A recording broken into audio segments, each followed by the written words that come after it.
Hello, everyone, and welcome to the SuperFlashDriver's Relaxing Live Stream number 3, also known as SuperFlashDriver's Relaxing/YouTube's 20th Anniversary Part 2 Live Stream number 3. We hope you enjoy the live stream as much as SuperFlashDriver does. But please stand by while SuperFlashDriver gets everything set up and ready to go. Thank you for your patience. And happy Valentine's Day, happy 20th anniversary and birthday to YouTube.com. And enjoy the SuperFlashDriver Relaxing Live Stream number 3, everyone.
Whoops! Apparently I made a mistake in the live stream's title, so I will repeat the same message again to fix it, and such. For those who are stopping by and joining this live stream, hello everyone, and welcome to the SuperFlashDriver's relaxing live stream number 5. Also known as SuperFlashDriver's relaxing / YouTube's 20th anniversary part 2 live stream number 5. We hope you enjoy the live stream as much as SuperFlashDriver does. But please stand by while SuperFlashDriver gets everything set up and ready to go. Thank you for your patience, and happy Valentine's Day, happy 20th anniversary and birthday to YouTube.com, and enjoy the SuperFlashDriver relaxing live stream number 3, everyone.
Welp, looks like it's time to exercise with Dad, so please stand by while I come back to do the stream.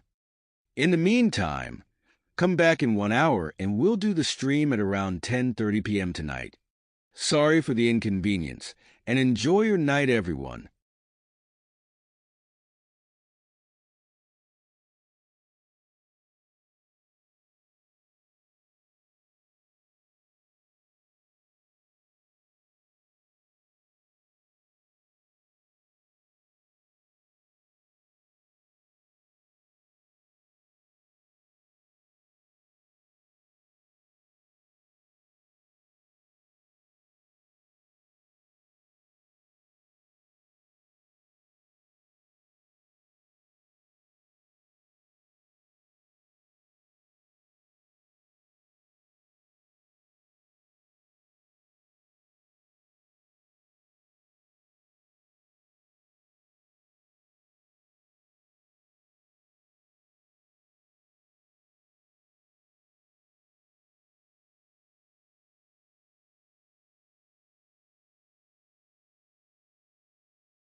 roughly.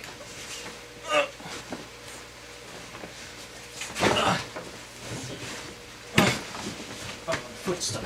Oh, come on, not on the shoe.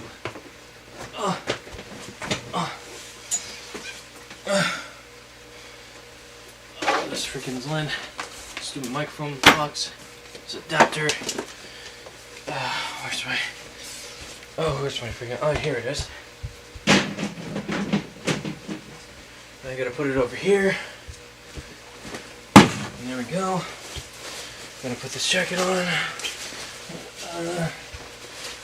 Oh shoot, I'm late for the show. And then I gotta put it to here.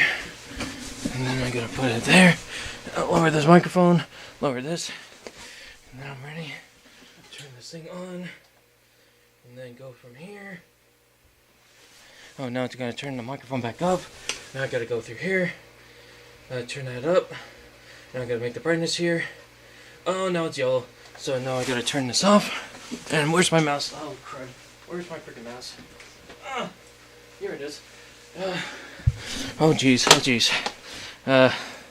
Where's that? Oh, don't open that one. Okay. There we go. Close it. Close it. Close it. Close it. And then let me get this one in to there. And then, oh no, I did it wrong again. I gotta undo this. Undo that. And then gotta finish up the exercise. Then I gotta go through here. Then I gotta put the headphones on. Just make sure this fits. And then just switch this from... Oh, I'm stuck on a wire. Alright. Then I gotta go through here. Oh, it's working already. Then I gotta take this. Then I gotta do that. Then I gotta do this. Then I gotta turn this stuff up. And then I gotta do what? Oh. Oh, sorry. Ooh wee.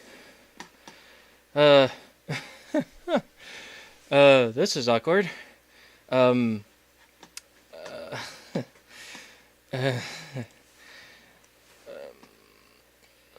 Let's just say that I was a bit late on getting this all set up, ready to go. So first off, sorry for the heads up, but I didn't really quite go well as I thought it would be. So oh no, now the stupid thing is just mixed up. Yeah, there we go. Now the camera needs to zoom in. There we go. What a week, I would say. Let's see. Let's check the. Let's check how many people are on here and go from there. Oh, jeez, man. Ooh, oh boy. Man. I'm so sorry about that, people. It was supposed to begin at 9 o'clock p.m. Then I had Dad exercising with me. Then I gotta, charge up this phone and such. And now it's at 100%. So I had to charge up that phone. I had to make sure I had a drink. I had to make sure I had, food in my bag. Oh, wait, no, that bag's over there. Here's the bag over there. It's just off into the corner over there. And then there's my bed. I gotta wash the sheets, and, let's just say the stream did not go as planned. And, oh boy. Oh, where do we start? So, let me lower this. Ooh, wee. Oh. Oh, man. So, looks like I didn't plan a script either way, so, let's get started right away. So, hello everyone. I am SuperFlashDriver, also known as Matthew John, and I go by 3 other nicknames. Actually, they're channels, not nicknames. And they are DJ MGM 1080, the 4th one, Classic Character Poster 1080, the 3rd one, Extreme Reviewer 101, the 2nd one, SuperFlashDriver channel is the one you're looking at. And then I go by Roller Coaster Dragon Maker, Coaster Dragon Maker, Coaster Maker, Monster Lover, Matt Man, Ketchup Man, and yours truly, Matthew John. Ooh-wee. I'm so sorry that this stream started late, but I wanted to make sure that I get it all in, ready to go. And I was supposed to do an intro for the stream, but I just completely forgot to download the stream in the first place, so I'm terribly sorry for that. My mistake. But today, or it would be today, had the clock not changed from tomorrow at like February 15th. This is what happens when you decide to just stay up all night on Thursday night into Friday morning and just play Palworld for the next 5 hours or so. This is what happens. But anyway, welcome everyone to SuperFlashDriver's Relaxing Livestream number 5 and YouTube's 20th Anniversary Part 2. For those who didn't make it to the other one, which was on February 4th of 2025, be sure to eventually watch Part 1 of that, although I believe that one is age restricted. So unfortunately, this also could be age restricted too. So unfortunately for people who are under 18, unfortunately you won't be able to see the live stream until you reach that age of 18. So for those who are below 18, I'm very sorry. You're going to have to wait a couple of years, or many years, in order to access the stream. But without further ado, let's go into... Oh wait, what the heck happened to my time and date? Oh, there it is. Alright, so without further ado, before I actually start, I do want to mention something, or bring up something, that I think a lot of you would actually like, because I actually got these packages in today.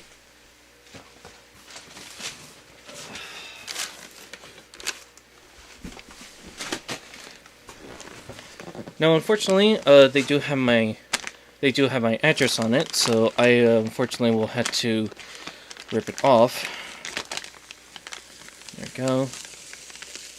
Wow, that is a nice clean rip. So there's your little address label.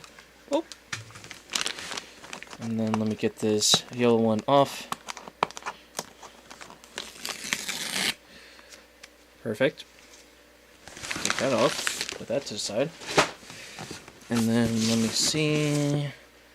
It is not restricted for okay. Vision. Where's it? Here it is. So let me see. I just want to see if there's anything. Nope. Okay, so I will take the label off for that one too. Oh man, that is one heck of a clean rip. Let's see. So, before we start the stream today, before we start the videos, I figured that it's been a while since I've done an unboxing like this, let alone doing one on a live stream, and I thought it would be kind of fun to, considering I had the packages for today, I figured why not just do like a live unboxing right here. So, I have this box right over here, and then on the ground, I have this massive bag over here, and I guarantee you there's going to be a bunch of stuff in here. Yeah, it looks like there's going to be a massive thing in here. I don't know. And then here's like all the other ones over here. Wait, is that? Oh no, that's just this is its barcode. So I'm actually going to start. Oh, excuse me. I almost puked. Oh, that would have been gross. So let's go start with this one, and I will put this one down over there. And let's start with this one and see what's inside. So, for those who don't know, back in 2015 to 2020, I used to do, on my Extreme Reviewer channel, oh my god, I can't believe I'm opening up the wrong tab. Here we go. So, back in, I would say 2016 up until 2020, on my Extreme Reviewer 101 channel, I used to do a lot of unboxings like these. And so, every time I would buy like an Amazon product that I would be able to afford, I used to tape where the address label was here. You could probably see there's a little bit of mark over here where the address label was. So on there, I used to just tape my name in later versions of the unboxings. But when I first did this, let's just say that I doxed my address and my full name by mistake. So now pretty much everyone on the Extreme Reviewer channel knows me as like my full name. I'm Matthew Marinelli. There you go. Including the street address of where I live. But, and then all of a sudden I had the phone number on it, so, there you go. So, upon realizing that that was going on for the next 2 years, I realized I made the biggest mistake I've ever did in my life, which was leak my entire shipping address onto my packages on the internet for all of you to enjoy, which unfortunately they are private. So unless if you were there back in 2018, 2019, those videos are pretty much privated now. So you cannot access it unless you try to get into my account and go from there. But I used to do unboxings like these, but what happened was my Marinoi 1 hard drive, my first one, my first 10 terabyte G Technology hard disk drive, I used to do unboxings for these, and I would save them into that hard disk drive from my Canon EOS 80D, which now the camera you're looking at is the Panasonic HCX2000.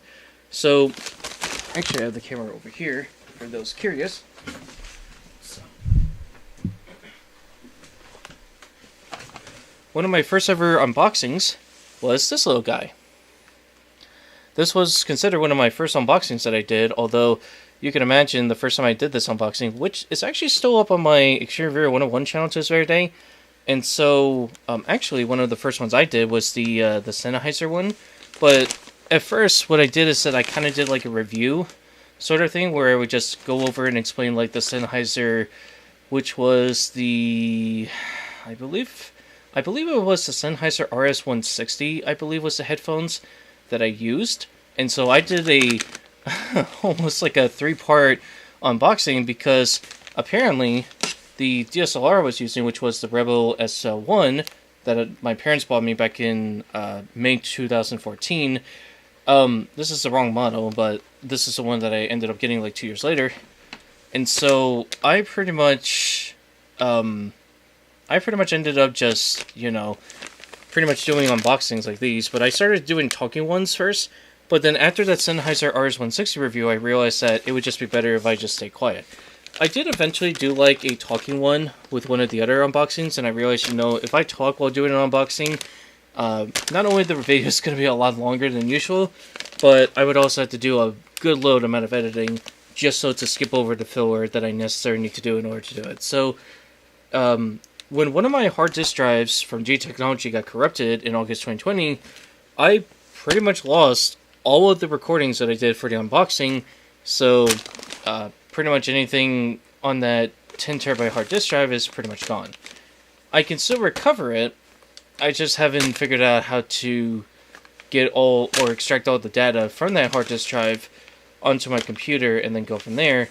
And now my 20 terabyte, 10 terabyte hard drives are literally just filling up because of these live stream recordings.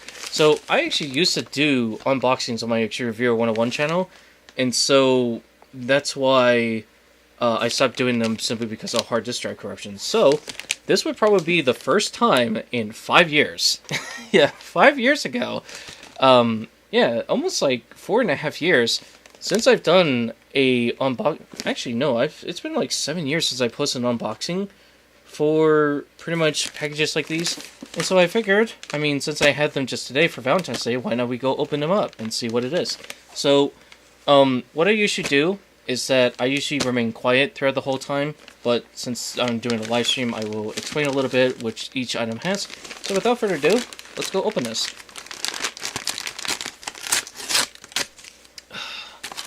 If you know one thing that I don't like about Amazon packages, they always come in different packages depending on which one I buy. I'm just going to delete the top. Sorry, Amazon. I think the way that you kind of do these little tabs over here, these guys are completely useless. Sorry. I am one of those people that love to sniff boxes. Not in a fetish way, more like I love the scents. I love the scent that comes with these packages, so without further ado, let's see, this is, oh, okay, so let's see what this is. This, I don't know why they put these things in here. I have no idea what these things do in a package. I guess it's probably to just keep everything on hold or something like that. I have no idea.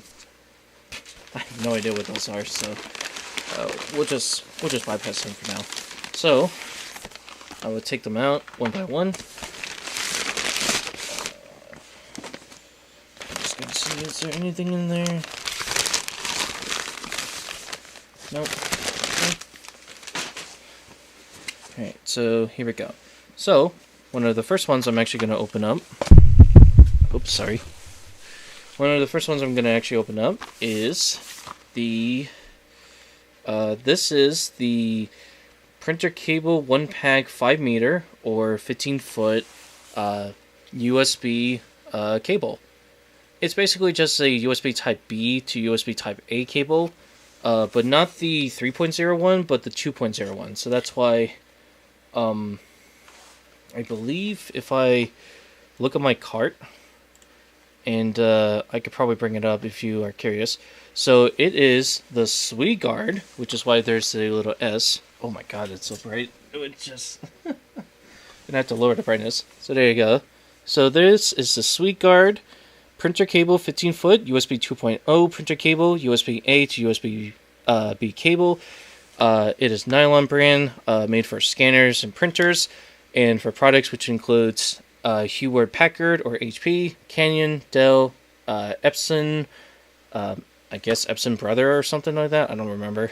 I don't know if Epson Brother is one word or is it just Epson.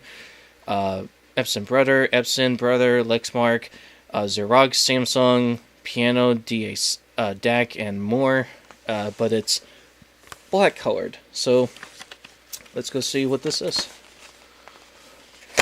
Now, we will get to the videos once I'm done with this. Oh wow, that came out really easily. Oh my gosh. Wow, that came out really easily. Is there anything in here? No. It's just empty. So if I show you this, it's just empty. There you go. Put that to the side. And then we got this massive printer cable. So on one end you have the USB Type B. It's a little bit hard to see, but if I turn it to the side, there you go. You can kind of see how it is. Now, the reason why my hand is so bright is, if I put it very close to the camera, it'll pretty much just, be completely white. So, in order to get rid of that, I had to lower the brightness in order to let you see what this is. So, you can kind of see it has a 2.0 on the front. This is what it looks like on the right side, on the left side, what it looks like in the back. And then you have this massive cable. There you go. Massive cable. And on the other end of it is... yeah, this is lengthy. There you go. USB 2.0. That's what it looks like on the side. This is what it looks like in the back. This is what it looks like in the front. So yeah, you can see that's what it looks like. Yeah, no, I'm kind of looking away towards my left, which is your right. But let me bring this up. So yeah, if you think about it, I will show just how lengthy this is. So you can kind of see how lengthy this is. It's kind of hard to see, but let me turn on the brightness. Kind of see how lengthy this is. And go from there. I know it's kind of hard to see in the dark, but you can kind of see just how lengthy this cable is. And I mean, if you kind of look at the product, I'll probably do photos of it at some point. But yeah, that is pretty much the USB A to USB B SweetGuard printer cable, 15 feet. Hopefully this should be hopefully this should work with my parents' printer cable, since apparently our HP printer, the NV7640, is having problems with my mom's printer cable, with my mom's Windows 11 laptop. And then for those who like to know, there's a strap for it. So you could pretty much take this one little end right here, and then pretty much just strap it kind of like this. So this way it would kind of look like a little Velcro strap to hold your cable if you need to shorten the cable or extend it however you like, and go from there. Next one. This 8K HDMI 2.1 50 foot, the actual product name, I will give it up, is a long HDMI 8K 2.1 cable, 50 feet, 48 gigabytes Ultra HD, high-speed core connector, which supports 8K at 60 Hz, 4K at 120 Hz. It is compatible with eARC, HDR10, HDCP 2.2/2.3 Dolby, variable refresh rate, or VRR, and is compatible with Fire TV, Roku TV, PS5, Xbox Series X, Xbox Series X, Xbox Series S, Nintendo Switch, Xbox Series consoles, Xbox One consoles, or as I like to call it, Xbox 3 consoles, and Xbox 4 consoles, PlayStation 4, PlayStation 5, Nintendo Switch, Nintendo Wii U, etc., including laptops. And basically, it's just a 50-footer, but I will open it and I'll show you. And let me tell you, this thing is massive. That's why the box is so huge. Look at that thing. That is so massive. Oh, man. So, you got this massive 50-foot cable.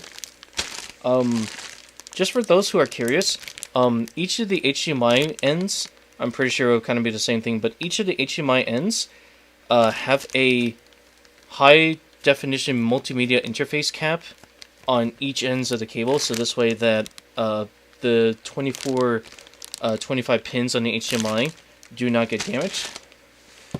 I got the Cable Geeker, a little note card. And for those curious, it says, friendly reminder, please test before installation. We suggest that you test the cable before installation to make sure it does not have any damages caused by shipping. Please do not hesitate to contact us if there are any issues with our product, e.g., example, dead on arrival, wrong items, damage, accessories lost, etc. Find us here at support@cablegeeker.net to enjoy the best-in-class customer service, a warranty of 2 years free replacement, and 180-day full refund guaranteed. The Cable Geeker's deal is you could contact us by email with your order number to get a 15% discount on any Cable Geeker's products. Pretty much the same email. And then their mission statement says, at Cable Geeker, we are passionately committed to delivering high-quality products and strive to push the boundaries of design and technology. And then pretty much you could view all upgraded products at www.cablegeeker.net. What's very funny about this is that if you look closely, you could pretty much see, it's kind of hard to see, but you could pretty much see the Internet Explorer number 8 icon down here, which is very funny because if I remember correctly, I think Microsoft discontinued Internet Explorer, which I believe was number 12 a long time ago, but let me turn on the brightness and you could kind of see. So there you go. That's pretty much the inside of the note card from Cable Geeker. So you could probably go to these guys, but I personally just prefer to return the cables to Amazon if it didn't work. And then for those who are wondering, there's nothing on the back. Here's the front. And there you go. Alright, so, and then in the box, I got these two straps. If I put these together, pretty much these guys allow you to just pretty much wrap the cables around, and they have Cable Geeker on the end. So, let me show you. Here you go. There you go. And go from there. I know the colors kind of fluctuate, but that's just because it's just pretty dark in here. Go from there. Alright, now let's get to the cable. Oh, don't you just love when they have this cable package and you see this stupid line that goes across here? Yeah, I've hated those lines. Oh, I hate those lines. And I know my voice is very distorted, but you gotta hate how they package it like this, and you're thinking, why the freak would they just not have a much more higher, why wouldn't they just make a larger tear rip line across this thing? Because it just makes it hard to do it, and if you're trying to tear it on one side or the other, it just makes it difficult. So I usually do it this way, which is pull it on both sides, and then over time, don't pull it too hard, because then what happens is that you pretty much destroy the whole bag, and then it just pretty much won't open, or it just pretty much won't close anymore, and go from there. I know this is probably like the wrong way to do it, but this is how I do it, and before you know it, it opens very nicely. Oh wow, that is a really nice scent. Oh, this little thing came off. Where'd it go? Where'd it go? Oh, there it is. So yeah, they'll have this little piece. There you go. One side covers the HDMI cable. One of them goes inside of it. So there you go. And then here's the other side. And here's this. And then there you go. After that, pretty much you got this massive cable here. And this is just another cover. And this is a little piece I was talking about. These little things cover your HDMI ports, so this way that they do not damage the connectors. Here's this side. Oh my god, it's so hard to see because it's so white. There we go. This is the front. This is the side. Oh my god, you can't even see it. What the freak? Alright, hang on. Let me lower the brightness. There we go. So now you can see the front. This is the front. This is the side.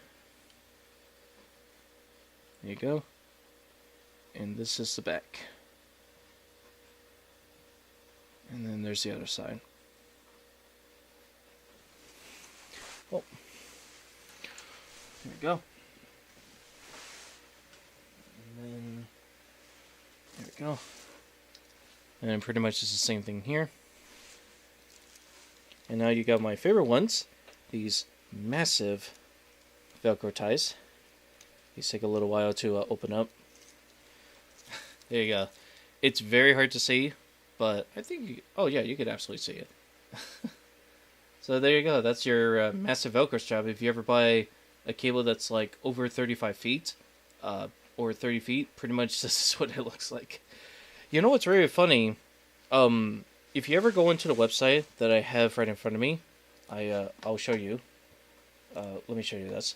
So if you ever go on this website, what I noticed is that the 2.5, the 6.6, the 17, and the 26-foot cable versions are completely out of stock. And the only ones that are available are the 50, the 10, the 14, 35, 40, 21, and apparently if you want this, 4 feet. In my honest opinion, I would suggest the 10 or the 14 feet. Like, I actually bought the 17 one from this one, I believe a while back. But the reason why I did that was I had to replace an old HDMI cable with the Cable Geeker one. So this way that I could easily still use the cable regardless. And to be honest, the AK HDMI cable like this one from Cable Geeker, I think it's one of my favorite HDMI cables of all time. Because if there's one thing that I really like about it, is that it has a very, very stable connection between your monitor and the device you hook up to. So if you ever want to get one of these, you can. But considering that these are from China, so if I ever scroll down, all the way down through this page, you could kind of see that it comes from, where is it? So this was the date that was first available, and then this is the manufacturer that makes it, and then I thought they would mention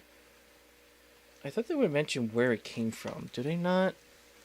Like, did they just get rid of it on the website? Oh, that's very strange. Like, I swear to God. I guess probably if you check the company itself, you could probably find it from China anyway.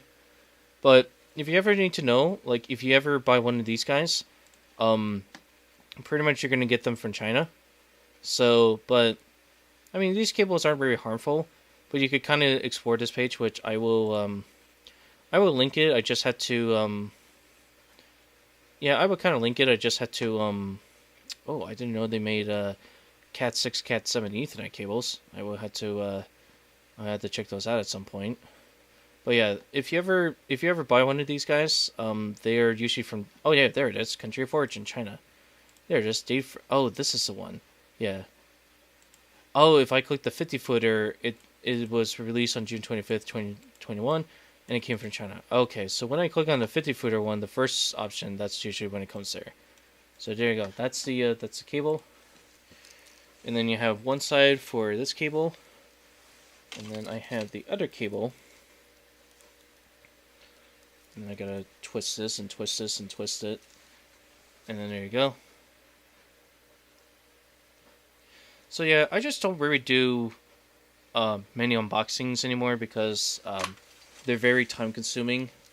And by the time that I try to upload these, then I gotta like use up a lot of electrical tape. I gotta use up a good amount of footage, and then I gotta go through the footage to make sure that it sounds okay, that I got everything I need to show on screen, all that stuff.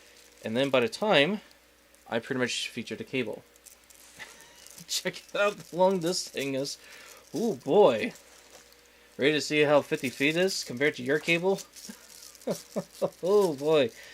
And remember, these things are cheap. This one I believe was like $60. And if you ever saw on the website before it changed, the thing I hate about this is that it's always tangled. They really wrap it up in a dinner plate, but man, they just... they just get tangled. And now it's like they're untangled, and it's like a never-ending spiral staircase. Oh my god. Woo-wee! And then open this up. Ooh-wee. My oh my. There you go. Ooh-wee.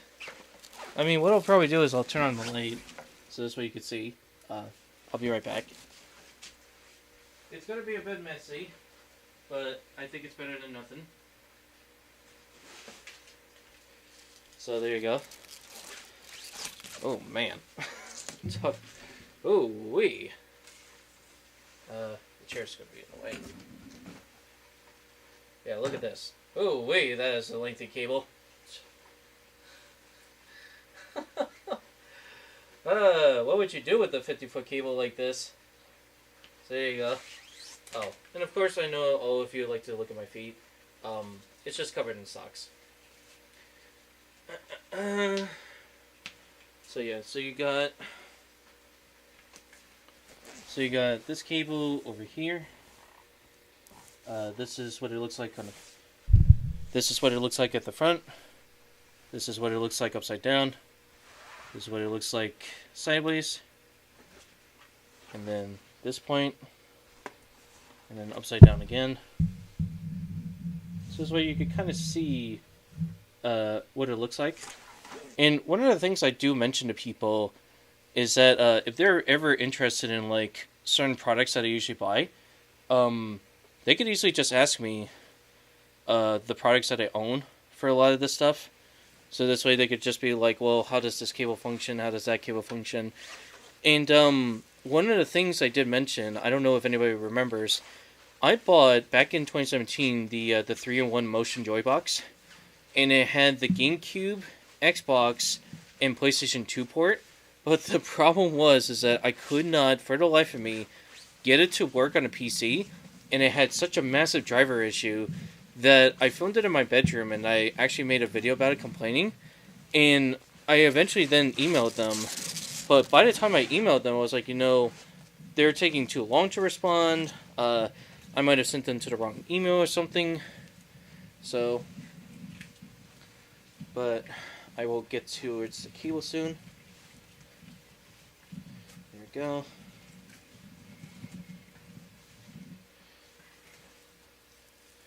So here's that cable. Yeah, it's pretty much this side. Might have taken the same side as I did before. So there's that. This is what it looks like in the back. I know it's kind of sticking upward, but that's just because of the spiral. And then, when I put it together, wrap it up like a dinner plate. Now, the reason why I bought this cable was it was to replace the old 2K 50-foot 1080p cable that my dad had from back in 2018. And for a while... Oh my god, this thing is just going to kill me. For a while, I've had that cable used originally for my Xbox 360. The S version, not the original console from 2005-2006. And what happened was, as time went by, I started to notice that the colors were inverted. And I realized that the cable was just deteriorating over time. So I eventually could only use it for... I only could use it for security camera viewings, and that's about it. So it pretty much was just such an old cable to the point that at some point I had to get something like this. So this way I could pretty much replace the old cable with the new cable.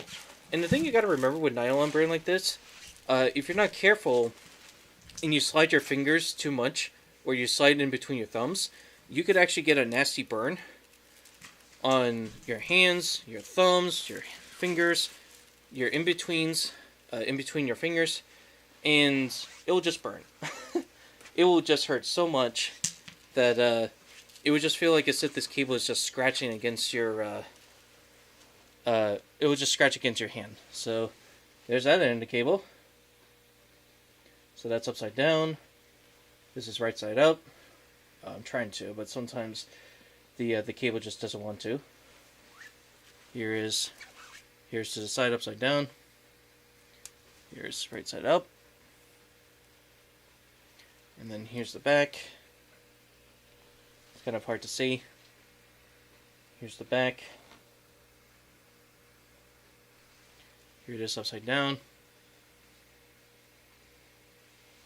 And then here's this.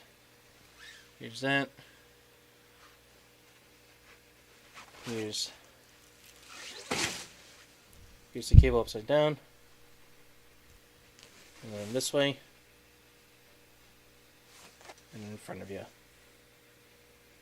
So you probably notice that it's a little bit crooked. That's just because of the way that the cable is wrapped. So if you wrap the cable in a certain way, it pretty much stays in that position forever. So, alright, I will turn off the lights. There we go. And now I will turn on this light again.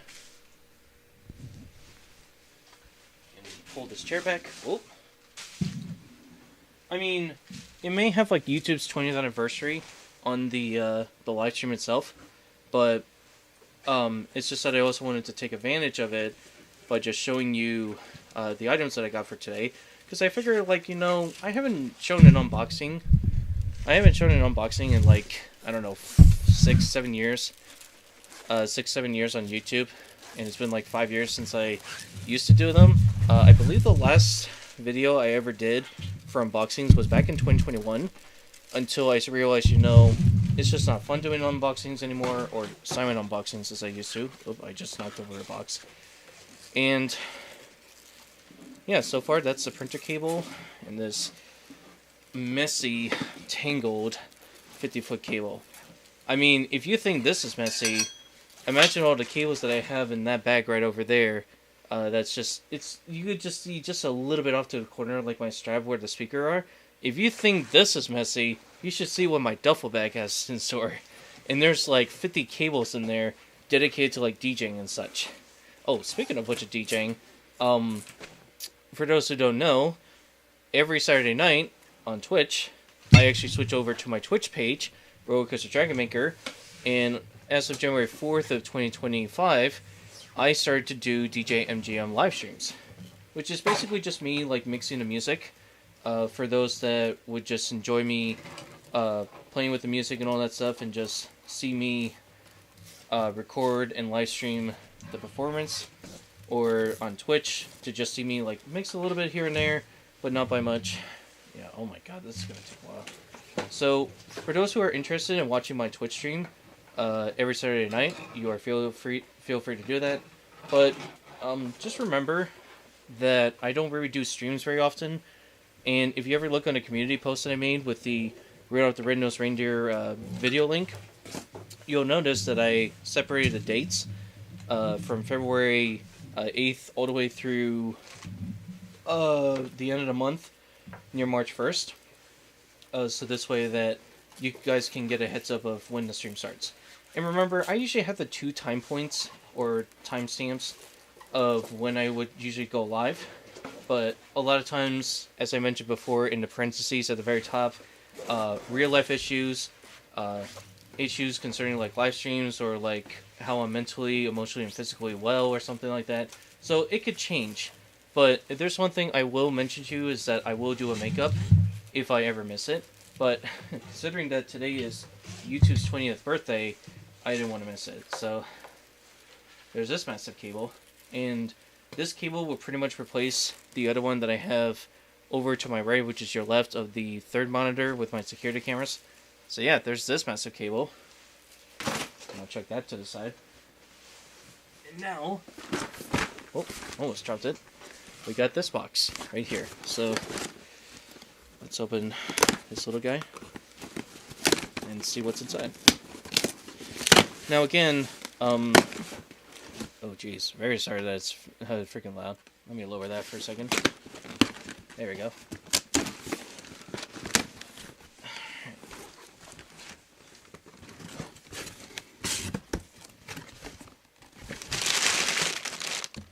Oh yeah. Huh. Oh yeah, you're gonna like this one. So as always, shipping paper wrap. Get rid of that. And ooh, that's a neat little short cable right there. Alright, so the first one that I wanted to bring out is let's see. Oh, I got batteries right here. Pretty cool. Batteries over here. Put this to the side. I will show you the later ones, and then we'll just go through the YouTube videos as usual. So the first one that I got is this dual female XLR to 3.5 millimeter. The reason why I got this is so that I could, as I mentioned before, for Twitch on Saturday nights, I could easily hook up to the master output of my Pioneer DDJ SR 4-channel controller. And so these little guys right here at the left and right, so basically the way it is that the black one is usually white, and the red one is usually the right, or the red. So the black one is like the left, the red one is the right side of it. So it's like RCA female XLRs to like 3.5, but it's almost like having a balanced cable mixed with an unbalanced cable. Just so for people that are interested. So there's that. I will open it up just so that people can see. Smells very nice. So here's the 2 XLRs. It's kind of hard to see because I have a box in front of me. So, and there's the inputs on there. And here they are off to the side. For those wondering, this is actually Cable Matters. So if you ever look in their website, it is dual female RCA XLR to 3.5 millimeter or 1/8 inch jack. And then you got this little strap here. Here it is. That's a Velcro strap. Compared, and if I get the other one out, if I can find it, that is. Where is it? Oh, where did I have it? Oh, here we go. So you can see there's a massive difference. The length of the Velcro of the straps, or the Velcro ties, plastic ties, I should say. There you go. So there's that. And then this cable is a 10-footer. So there you go. And then on the opposite end is the jack. It is a male, so it's not female, but I wanted to get a male one anyway, so this way that I could just easily plug it into my sound card without any kind of issues. So there's the front, there's the side, right side, here's the back, here's the other side, and here's what the bottom looks like. So this way you could kind of see what it looks like at the bottom. And then for the other end, this one, if I need to, I could just pull it to my length. I think that's pretty good. So there's little clips. So there's that. Now, if I line them up side by side like this is exactly what it looks like. And then here's the back. Here's the front. I mean, to the other side. And then here's the front. They're kind of small though, so it's very hard to see. And then here's the bottom. So you can kind of see a lot of these guys. For those that are like the left side is usually black, the other side is usually red. I mean, I guess it kind of like did that just so that you could see which one is right, which one is red, which one is left, which one is right. But I think the reason why is that you probably noticed there's a little white. Oh, are you not able to see it? Oh yeah. Hang on, let me put this box down. So let me lower this light. So this way you can see. So as you can see, there's a tip. There we go. Let me make it this way. There you go. So that's why on the left side there's usually the tip. Right there. Oh, let me show it again. That was too fast. So there's that. Now that is usually the left side of the XLR. So this is like the left side of it, which is the tip. And then you have the other side right here, which is the ring. So there you go.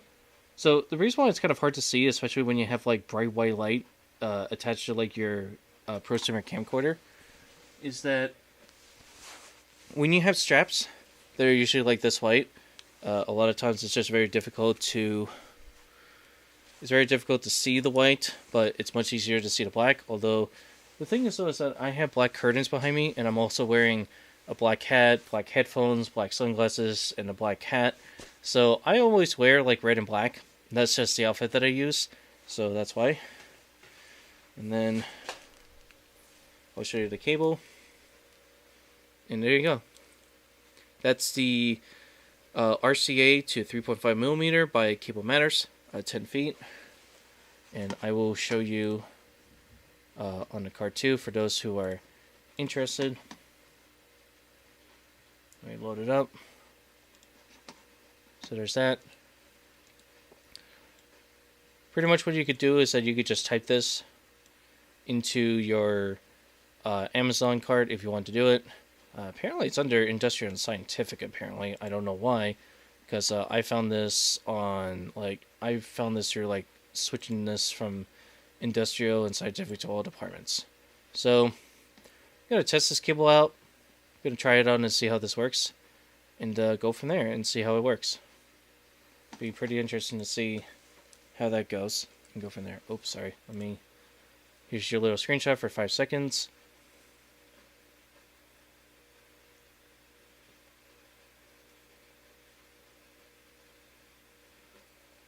And then we'll cut back to me. So there you go. That's what the cable looks like. 10 feet is not very that lengthy. To some people it is, but to me it's like, oh, it's a good length. But it's not like, I personally prefer anything that's like 15 feet and over. Just so that it's easy to, it's just easier to extend it. So if you have a controller on the far side of the room, and then you go all the way towards the left side of the room. If you go towards the, my right side of the room, and you go all the way on the other side, the left side of the room, it would just be nice to have an extended cable version of it, because otherwise what I gotta do is that I gotta plug two male to female XLR cables that are 20 feet or 15 feet in order to extend it and such, which I don't really like to do, because I would rather just have it all in one cable and go. I would rather have it all in one cable and go from there. Alright, next. Oh yeah, this is the bag that it comes in. So whenever you buy Cable Matters, this is the bag that comes with it. It's kind of hard to see because it's transparent. So that's why if you ever take the stuff out of the bag, it'll just be very difficult to see. So there's that. And then there's this little blue tag, but this could be easily rippable. So that's why it kind of looks like I just ripped it. But, if you return it like this without damaging the plastic, you could pretty much just easily be able to return this if this doesn't work. Alright, anyway, next up, a little bit of history. For many of the devices, ever since 2015, I've used a brand called EBL batteries, which I could easily show you what they are. Let me close out a lot of this crap. And then I will open up this one, and then this one, and then all these other ones. Go from there. So you'll kind of see just what these look like. There we go. So this one is EBO rechargeable.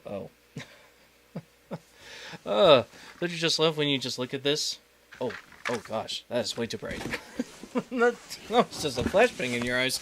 Oh boy. Hang on. There we go. That's better. Now can you see? Oh yeah, that's so much better. Yeah, so if you ever look like really, really close, you could just see that it's like they have EBO rechargeable, but then they only have the one single A. So it's like, I'm not sure what type of milliamps or type of double or triple A I'm getting. So unless if I open this box, I'm not going to be quite sure what I'm going to do. But yeah, you can kind of see that the name itself right here is just so short it can't even fit on the sticker. Like, you literally have the bottom right here, and you can't bother to put the new, like, right below it. It's just so stupid. But, let me open this up. Do I have some sort of blade that I could use? I have one on here. I think... Oh, here we go. Here we go. This is the blade that I need. Oh, you're probably not going to be able to see because it's so dark. There we go. Let me stab this through. There we go. And you only need to open like one side, so you don't really need to open the other side either way. Oh man, this is going to be... Oh, I think I'm going to end up ripping the box, hopefully. I'm going to end up ripping the box if I'm not careful. Okay, good. I got it out. Oh, these are the AAAs. Oh gosh, all these guys are like in different cases. I'll show you. So it's like, I'll show you. It's like each one. It's just very difficult to pull out. Oh, no. Alright, so this is your user manual. Very, very small text. I don't know how the company is going to be like, yeah, I'm sure that seniors could literally read this massive thing, and if you put it to the light, it's just like a freaking... Oh, don't you just hate this camera when it's like you have a light, but all you see is just this? You just see nothing but a white light. Alright, let me lower it. Actually, can I brighten the screen? Oh, that's perfect. Oh, that's perfect. Oh, now it's bright in my eyes. There we go.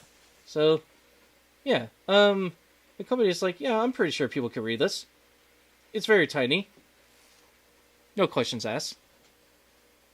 Like, you would have to get really close just to see it. Like, good luck trying to see this on a 480p monitor. Or, like, with a 480p camera. Good luck seeing this on a 480p camera. And then trying to hold this up for the audience. And then it's the same thing in other languages. So you could just see just how tiny this thing is. So, it's just so stupid. And it's also the same one in the back. So yeah, how in the freaking world is an elder supposed to read this when the text is so tiny? So, it's like, yeah, the text is... I'm just able to read this because I'm nearsighted more often. But, I know, I'm in the dark. But yeah, you can kind of see just how tiny this text is. Just how tiny this thing is. Let me turn on the light and see if that works. Oh no, that makes it worse. So yeah, you can kind of see how this text works. And the reason why I had to kind of slant it a little bit is if I make it flat, it's the top part gets very bright and the bottom gets very dark. So, there's that. If you want to read all of that crud, if you want to read all of that, good luck. Pause the video, or wait until the stream is done and be able to do it. But yeah, I'm sure people could read this. I will read the introduction. Hello, thanks for choosing our product, rechargeable battery. All EBL products come within 30 days, money back. or all EBL products come with 30 days money back and 1-year limited warranty. If you have any questions about our products, please contact us with your order number. We will try our best to provide you to customer service. And the caution is, please check if the battery is damaged, bulging, or leaking before use. If so, please stop using. Please make sure that the polarities are inserted as required before use. Do not mix EBL battery up with other batteries. Do not mix EBL battery. Sometimes I can't read some of this. Do not mix EBL batteries. Oh, this is weird. Apparently it says do not mix EBL battery of when they mean to say batteries. Do not mix EBL batteries with other brands' batteries or different types of batteries, such as alkaline and zinc batteries. Do not mix with the new and old batteries to avoid over-discharging. New batteries can achieve their best performance only if they experience 3 to 5 times cycle of charge-discharge. If the battery gets hot after using, it should be cooled before recharge. Please remove the battery from the device if it is not used in a long time. Please charge and discharge the battery at least once every 3 months if it was being idle for a long time. And there's Dutch, there's Chinese, French, Espanol, Italian, or, yeah, I guess it would probably be Chinese. I mean, at the bottom of it, I think I showed you, but I will show you it again. This is one of the things I have a concern with, like, this type of text, is that I'm not quite sure if that's Chinese, Korean, or Japanese, but I have a feeling it's probably Chinese, but I have no clue. And I don't know if it's Mandarin or traditional Chinese. I have no clue. Because I know there are some languages that have multiple different writing styles, and I have no clue sometimes what this part right here is in what language. It's either Chinese, Korean, Japanese, Mandarin Chinese, traditional Chinese, or I don't know what is. So you could just imagine, like, trying to read this. Like, this is just so small. Like, you would probably need glasses for these. But anyway, moving on. This is what it kind of looks like. So this is kind of what it looks like. It's just different EBL batteries. Has a little sticker on the side. So this way that you could kind of see. Wait. Oh my god, I'm gonna have to lower the light just so that you could see. Can you see? No, that's too bright. Actually, can I? Let's see. Let me make this bright, and then let me do this. Oh yeah, that's much better. Yeah, I just put neutral density on, so it makes better. So yeah, you can kind of see how there's an EBL sticker on the side, and these are the AAA batteries. But yeah, wow, the casing on the front right here. There used to be a little clip that I used to open these up every time when I got these new ones. But I guess ever since, like, what, 2018, 2020, they probably kind of changed these. So you could kind of see the information on the back with EBL on it, EBL copyright symbol, and then the sticker just says professional care on batteries and chargers, EBL. So, and then the way to do this is that you pretty much just rip. It's hard to see because it's like you gotta claw your way in. Just gotta claw in each part of it. There we go. There we go. And I kind of like this because now, when you look at it really closely, now it just says void. So when you remove the sticker, now it's like, oh, you just voided your warranty. That's funny. All right. Now I just got to figure out how to freaking open this. Oh, there we go. There we go. And there's your batteries. There you go.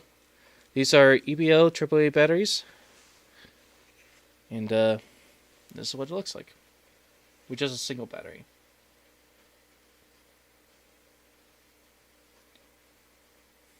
There we go. It's hard to kind of move it. Oh.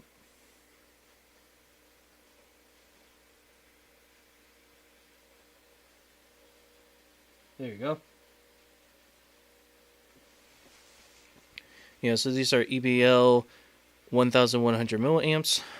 And there you go. I'm sure many people know what these type of things are. So, let me turn off that.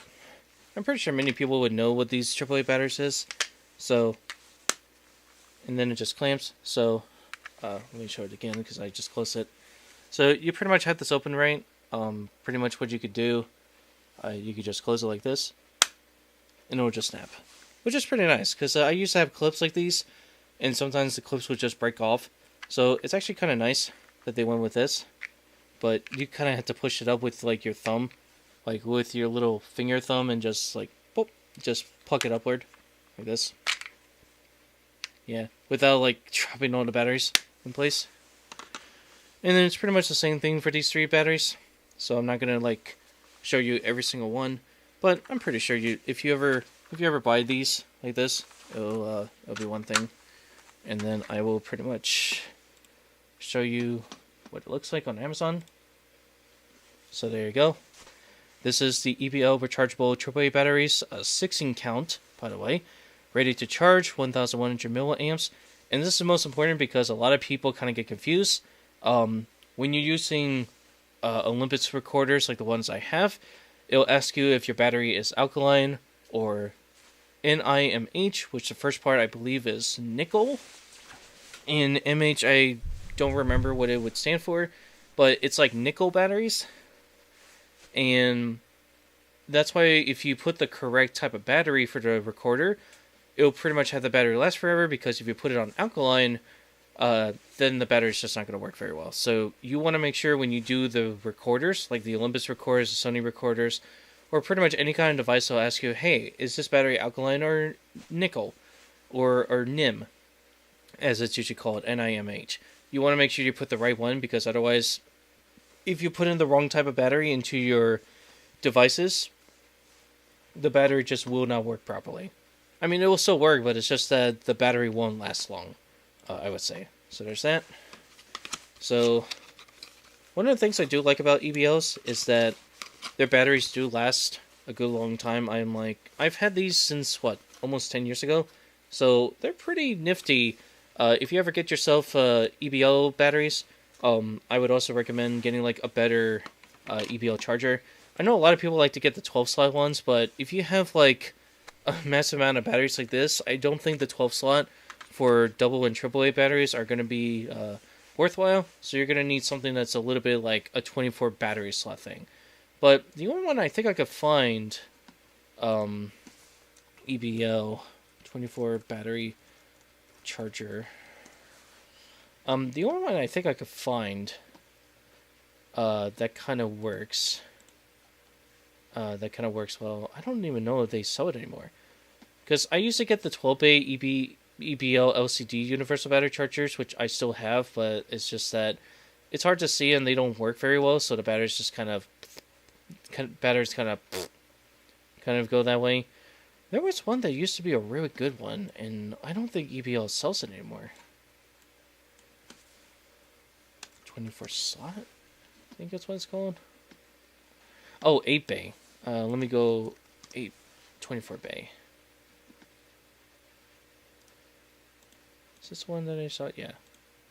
So, if I were you and you have like a bunch of batteries that you will absolutely need, in my honest opinion, I would suggest getting like EBL, or even if you can't get EBL, I would suggest something like this, because then it makes it a lot easier to charge your batteries, and you could pretty much see the LCD screens on here, and you could tell if the battery's like fully charged or not. But the problem is that it's kind of hard because this is like a third-party brand. Because the EBL chargers that I once got, let me just cut back to here. Because if you ever try to search it up through Amazon, you're not going to be able to like find the ones that would actually work. I mean, probably the closest one I would definitely say is like this one, the 40-slot battery charger right here. This is definitely the one I would recommend, because not only it's EBL, but also this one will absolutely like charge up your batteries very well. Because if you have like a ton of batteries, like I do with this one, you're definitely going to need something that has enough slots to like charge up all your double and triple A batteries. But that's just my suggestion. I mean, that's why you kind of see here, it's like, oh, you're going to need 2 prong cables, which is universal power cords, like one here, one there, to like charge it up. But I think what I really like about this one compared to the one I had is that this is basically like a secondary case for your batteries. So you could just put them in here, close up the case, if you really want to. Yeah, kind of look like this. Like, you could carry this as a case if you really like to, and just go from there. And yeah, I'll leave this here.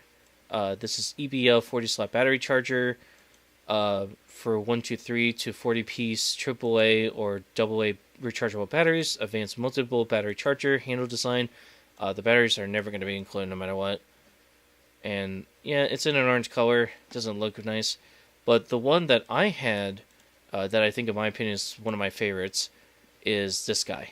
This guy, you could pretty much hook up all these batteries into here, and I know this is not very similar to the one I have, but what the one I had was you basically plug it into here, and there would be some sort of like a status icon, like a little LCD screen that would tell you, let me go back, that would tell you just like how much of a battery charge you have. So if you like go from 1 all the way to like 4%, like 100% charge, like 1 to 4 bars on a battery, that's pretty much what that does. So I know this is supposed to be like YouTube and such, but I'm just getting through, guys, because I figured, hey, why not just go through all this stuff since I just got it today, because why the frick not? So there's the AAA batteries, and now I'm gonna bring out the AA ones. So this one, thankfully, the text is longer.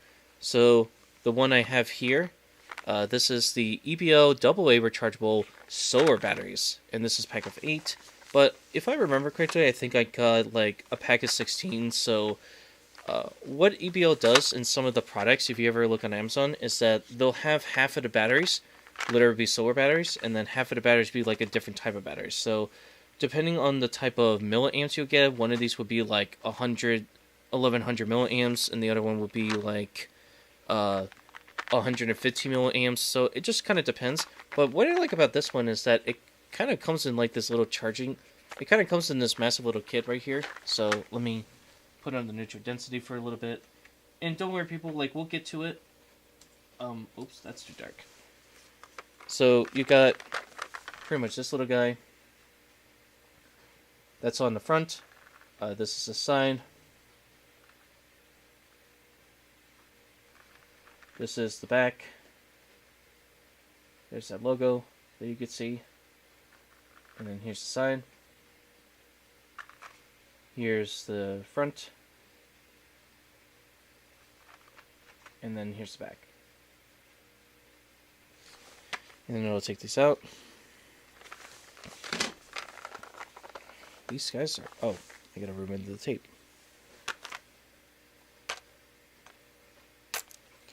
Oh wow, that came off really well. So there's that little tape. So if you ever like rip this off, you'll probably notice that it says void on there. So it will just let the company know, hey, you already used this product. We could take it back, but if you damage the batteries at any point, pretty much at that point you just have to spend that money and just go from there. And oh my god, this thing is so hard to... Okay, there we go. There we go. Opens up like a clamshell. And then here is what the battery looks like.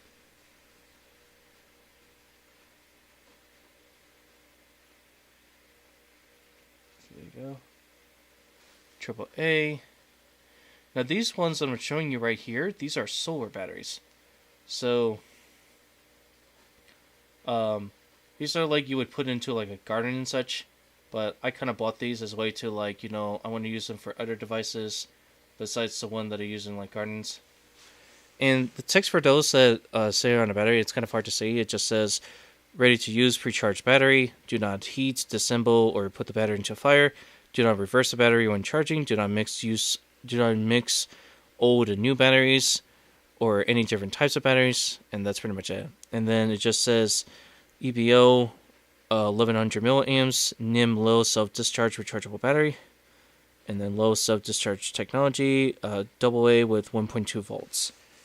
And if I were to look on the AAA ones that I had, that I could show people for those curious, the other one is the AAA one that I have is 1.2 volts. So very similar, but sort of different in terms of voltage. Yeah. Oh no, they're kind of the same voltage. So whether you get one of these guys or one of these guys, they'll pretty much be like the same voltage regardless. Now, let me put this up here. And then now I'm going to take this little blade that I have, this one right here, and I'm just going to cut this through here. There we go. I have a box cutter knife, but the box cutter knife is like so old, and when I actually did filming of the box cutter knife, I actually cut myself, and had to step away from the camera a little bit just so I could just put a bandage on it. So that's why. I think that was on the previous hard drive, if I remember. If it was on the same hard drive that I had all the other unboxings, so I don't know if I could access it anymore. So now this box has like 1, 2, 3, and then you got your same instruction manual again.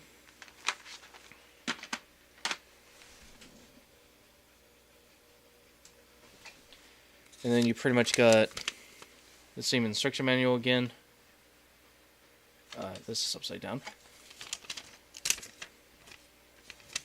Yeah, there you go. You get the same instruction manual again. For those curious.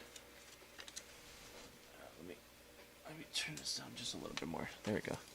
So you can see how this is. And here's the front. And then here's the back. There you go. And now, that's pretty much the box. Oh yeah, now you can barely see. You could barely see. There we go. And then here's the batteries.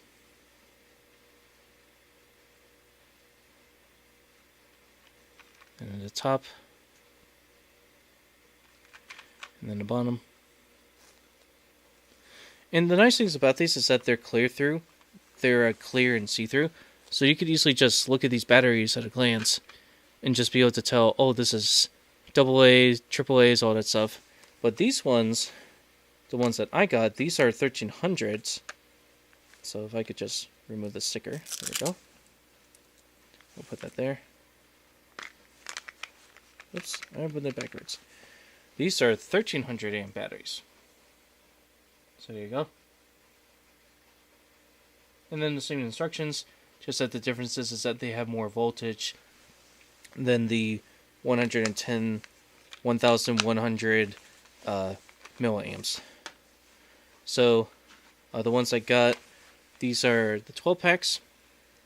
You kind of see here, these are the 12 pack 1300 EPL AA's, and then here's the 1100 milliamp solar garden light rechargeable batteries in one packs versus this one in separate packs.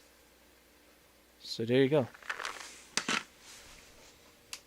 So there's that one, and then I will show you on the site so this way you can see it. So there's that one.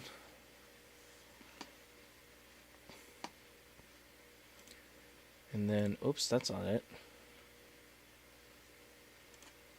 And then these are the ones that I got. So I got these ones, and then I got these ones. So there you go.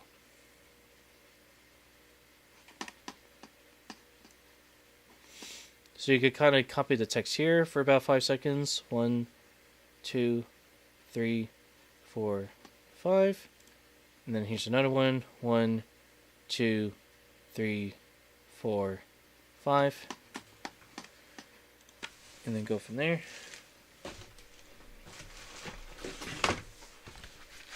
And then I got this one. This one is an RCA to 3.5. It's a little bit hard to see, but this is just an RCA to 3.5 cable, which I will show on the screen here. There's that one, if you're ever curious. JSOC's RCA to 3.5. This is 25 feet or 7.5 meters. This one, what it does is that you can hook up your RCA cable, which is the white and the red, and plug it in via the male jack. So there's that to consider. And then I will show you it. I don't want to make this unboxing too long because a lot of people are starting to get tired, and I want to be able to get through the reaction videos as much as I can. I probably won't be able to play the video games as much as I can because I just don't have enough time. And again, this is just for YouTube's 20th anniversary, so I know that the anniversary is just completely over, but I wanted to be able to, like, take a look back at, like, the videos that we'd made. And remember, there will be a part 3 of it on April 23rd, 2025, which, that will be on a Wednesday, but that will be around, like, maybe 8 p.m., 9 p.m. Eastern Standard Time, so we will go from there. And then pretty much you have this little booklet right here. Man, it's just so hard to see. So you have this little booklet right here. If I was curious. There you go. So there's safety instructions. And then here's that. There you go. Then you got this little card right here.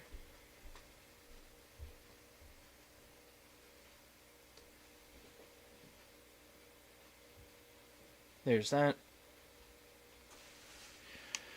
And now, you got this cable right here. I'm not going to unwrap this, but you can kind of see how there's these 2 jacks. I'm pretty sure I'll probably do like another video where I'll show you just how lengthy this is, or at some point maybe another live stream, but we'll have to see. But, yep, there's this 15-footer one. I'll put that to the side.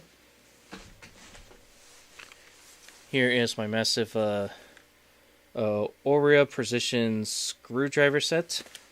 And for those curious, I would put it up just so that you could kind of see. Because I don't want to open this kind of box. I want to be able to keep it in there for a little bit. Because, again, I just want to be able to get to the videos. I just want to be able to get to stuff and such. And I don't want to waste time. So I do apologize if I wasted a lot of people's time doing this. But yeah, this is how I used to do unboxings, but I wouldn't be like, oh yeah, let's go through like multiple items. And actually, you know what? I actually used to do that back in the day, where if I had a massive unboxing of like items, so if I had like more than 8 items, I guarantee you the unboxing would have lasted like almost an hour and a half just by looking at these boxes. But the thing is, they wouldn't be speaking. It would just be more if like I would move the boxes out of the way, I would show you the cable length, and then I'll show you like the product inside of it, what each product contains inside of it. So this way that you could kind of see like what is included in every single box. But I won't show that now. I'll probably show that in the near future. So this one is like the 132-piece precision screwdriver kit.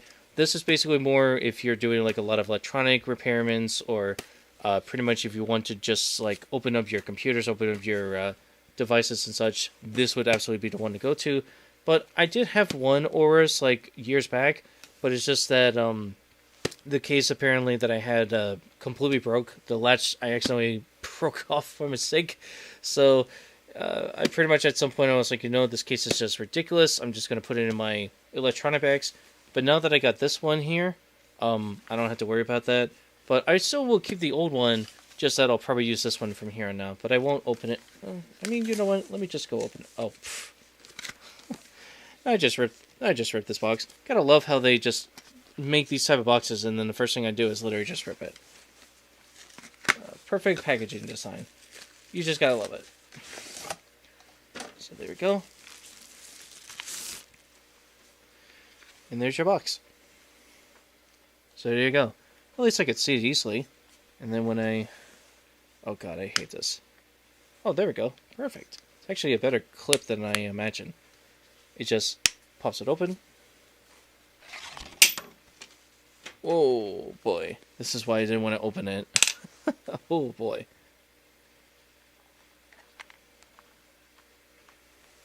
There you go. That's the box. And the one that just fell out is the manual. And the adapter piece right here. I mean, I don't even know what you probably use this for. But I guess probably this would be for like... I guess chairs? They need like a little bit more tightening. That's probably what this thing would be. I don't know. Well, let's see. Where did that go? I guess probably in here. And then this little flap cover. There you go. What is this? Oh, that's just a sticker.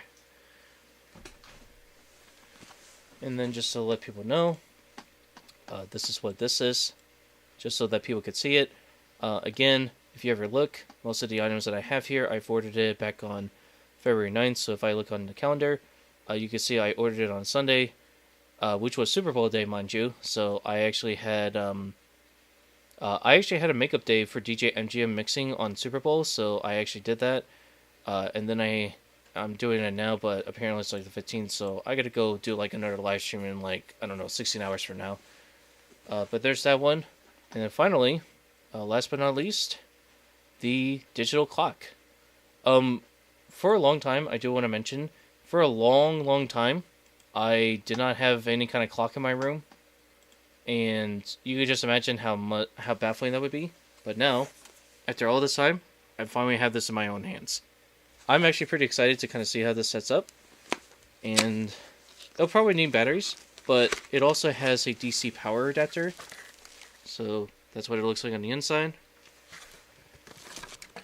So you got this DC adapter, which I wanted to get anyway because I don't want to power this thing up by batteries. But technically, since I have a portable battery bank, anyway, I could probably hook this up and it won't take up a lot of voltage. So I could just hook this up and it wouldn't matter. Pretty much you got the manual right here. I won't show it up close to the screen because for people that are interested in it, I'm pretty sure you could probably look up.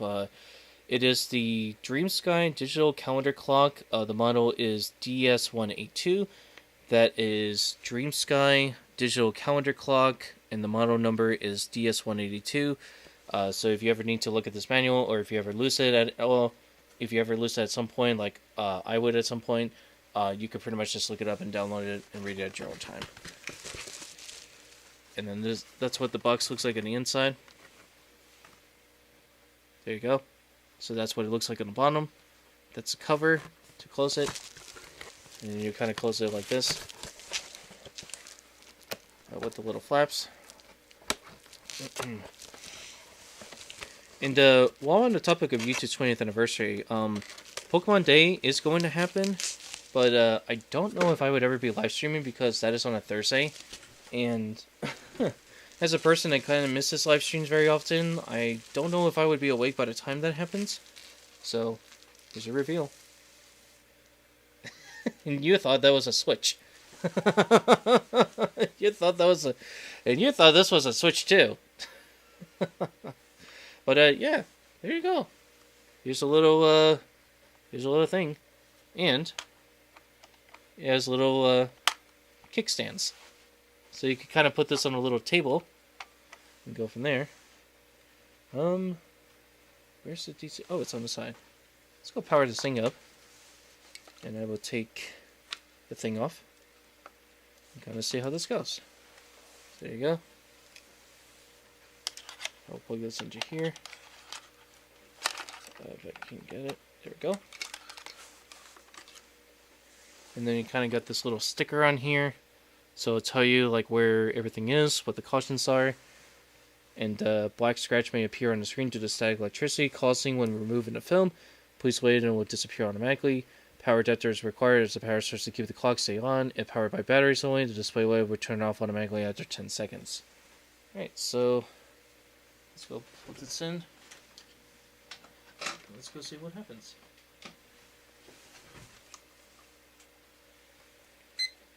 Ooh, wow. Well, I guess it probably just... Oh, it went for January 1st, 2024. Oh, it even tells me what current temperature is in here, so it's like 64. But there you go. There you go, isn't that pretty? I mean, the film is kind of there, but I could pretty much just... there's like this little light bulb. If I wanted to, I could easily set it to like... I could easily set it to certain brightness. Oh, there's automatic daylight savings time. There's that. I'm gonna change it to 24 hour. There we go. And I need to...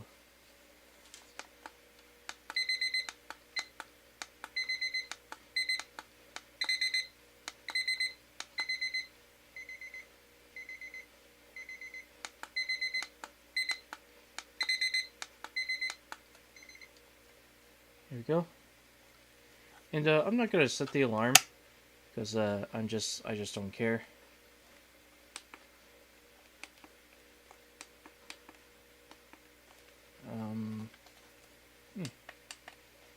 Oh, timer set.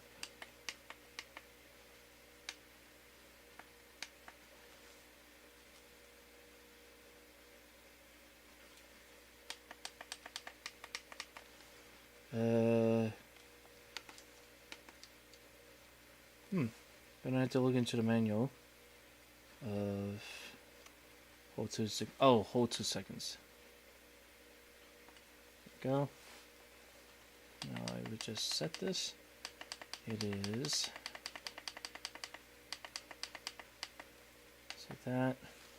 Now it is 117. Let me go see. I'll set it to 18. And then I will set it to 2025. February 15th. And there you go. Now that's your clock set at 12:18 a.m. in the morning, Eastern Standard Time, on February 15th, 2025, on a Saturday, and the current temperature is 66. So now, if I put this down somewhere, without breaking it, of course, because I think the temperature is reading like my hand. So there you go. And that's pretty much all the packages that I got for today. Is there any more? Nope.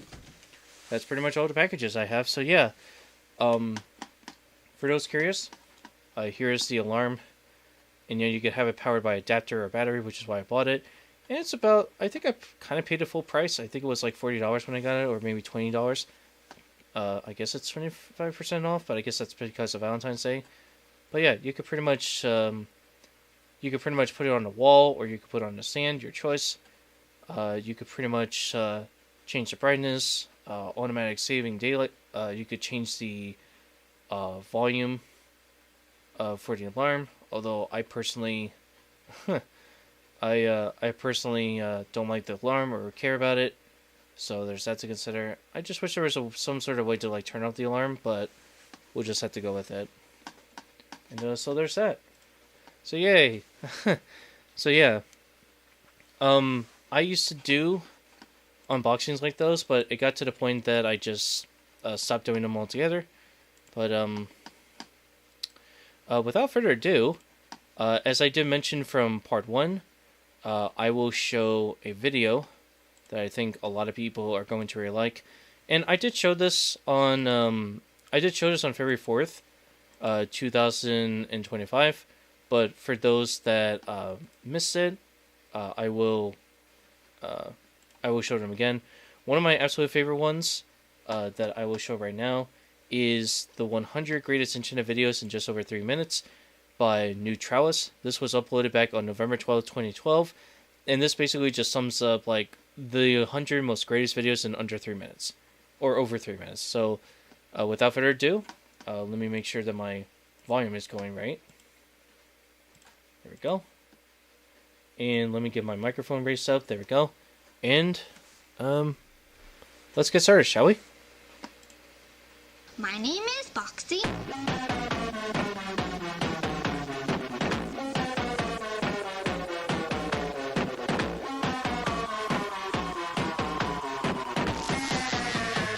We drop beats like crack your cranium.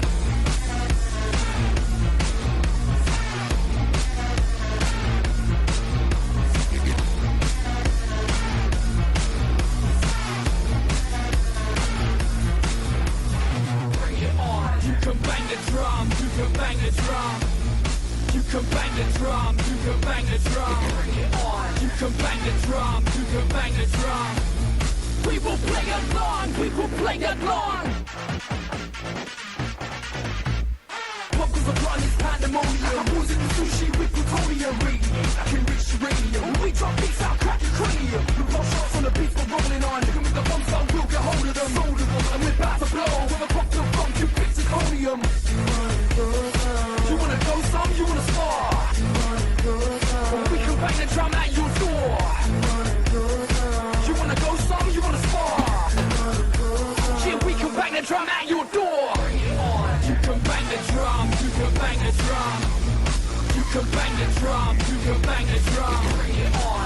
bang the drum, you can bang the drum. We will play along, we will play along. Is this real life? I feel funny. I have 2 fingers. I can't see anything.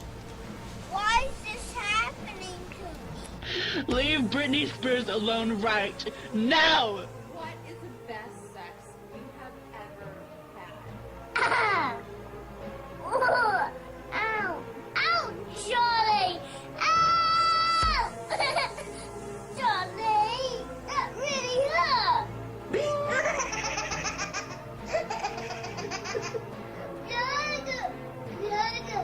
I said I'm gonna kick his ass. What have we started here? What have we done? The outcome was always clear. The past mutually assured. My favorite part that gave me the chills. Bring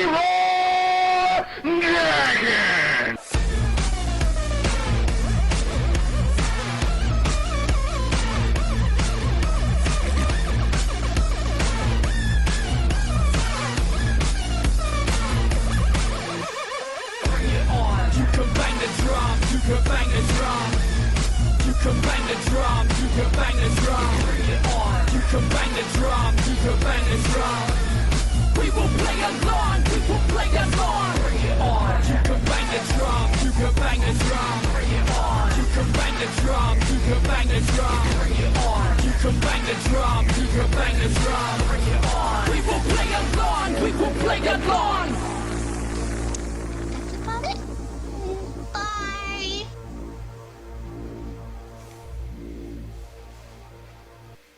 So yeah, there you go. That pretty much sums up.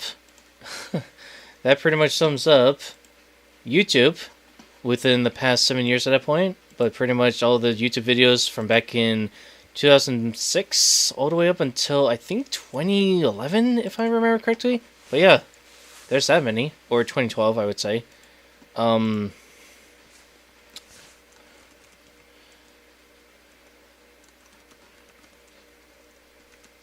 So there's that to consider.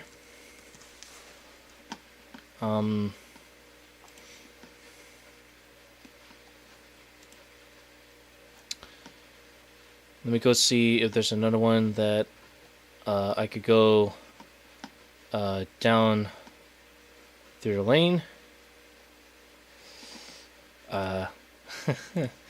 One of the ones that I think a lot of people will remember, especially if you were a person that really liked, I'll show you. There's another one that I would love to play, but I don't know if I would be able to play it, because it might be copyrighted, but we'll have to see. But you just have to see just how much content has really changed from what used to be back in the day, and go from there. So let me get it set up, ready to go.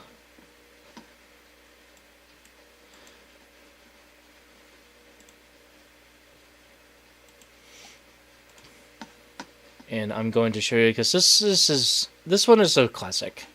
I mean, you can't go wrong with this one. Nintendo 64 by Raw 64 for Life. Raw 6 for Life, I believe it's called. And this one was the one that I absolutely... a lot of people really like this. When I first saw this, I was like, oh my god. This child is going nuts. Oops, sorry. This child is going nuts over a Nintendo 64.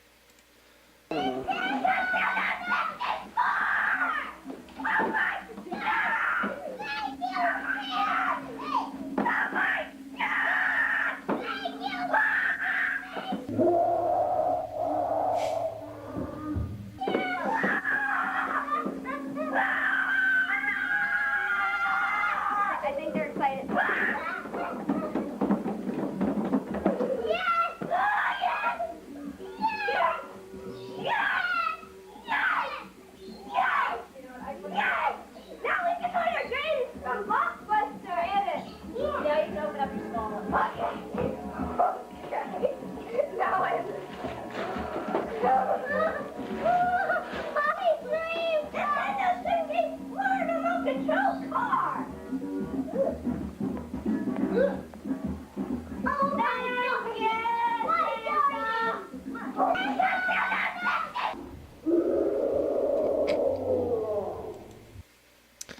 Okay, and so there was a remix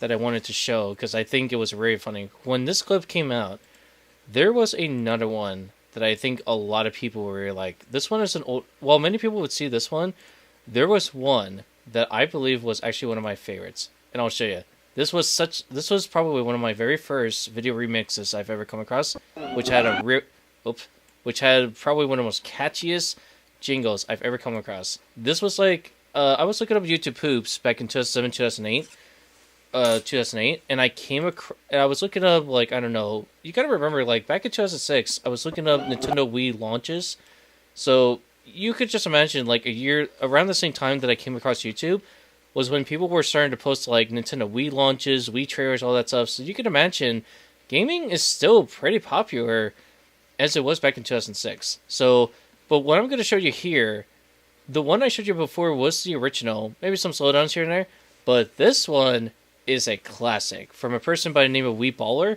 This is the Nintendo 64 remix, and to this very day, it's still one of my favorites. Let me go make it 0, so this way it's normal speed. This one I used to play over and over again. It was funny, but it was one of my favorite songs in the past of all time.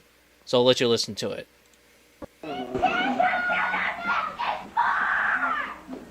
So you'll see where it goes.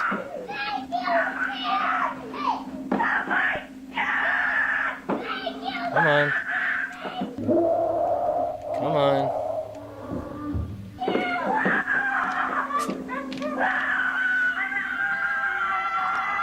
I think they're excited.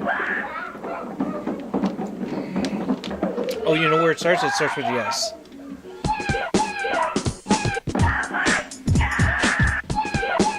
There we go.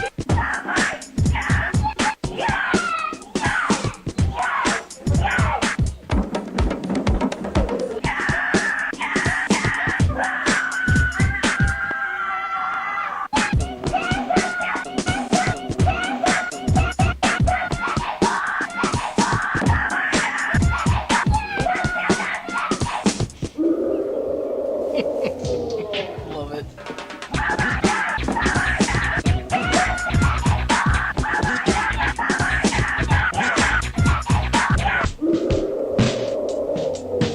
My favorite part.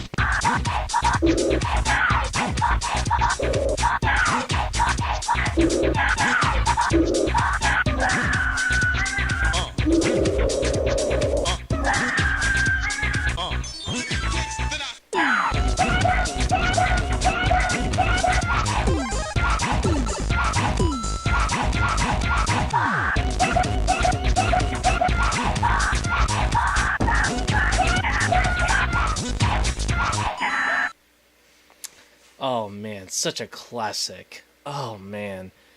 I remember coming across this, and it even says 18 years ago, from 2007. I remember coming across this, and it was such a good song that I would say, compared to the ones who made Spotter remixes, I would have to say this one, the Nintendo 64 remix by Wii Baller, is one of my absolute favorite fan-made custom remixes of all time. Like, you cannot tell me that this one is a classic. And just for people who are curious, if they want to watch it themselves, I will leave a link in the description below for those that would like to see it themselves. And yes, this will appear in a live stream when I'm done. So this way, thankfully, considering that the chat is not so busy. So this one is absolutely a favorite of mine. I don't think I ever saved it, if I remember correctly. Oh my god, I didn't. Yeah, top favorite videos of all time. There's that. And there's another one that I think a lot of people, and I came across this one years back. Can I go see this message? Who is messaging me? Oh, I'm gonna reply to that person outside of this. So anyway, another video, which I'm probably gonna get copyright claim for. I swear to God, I hope not. Is, I'm pretty sure many people have seen this video. This is why I muted it, so this way that we get started. But this video, I first came across this back in, what, 2008, 2009? And the reason why when I listened to this one, I actually remember listening to the original version of the song. But the original song is actually called What's Going On. I can actually look it up on Virtual DJ, and I'll play you the original. If I could find it.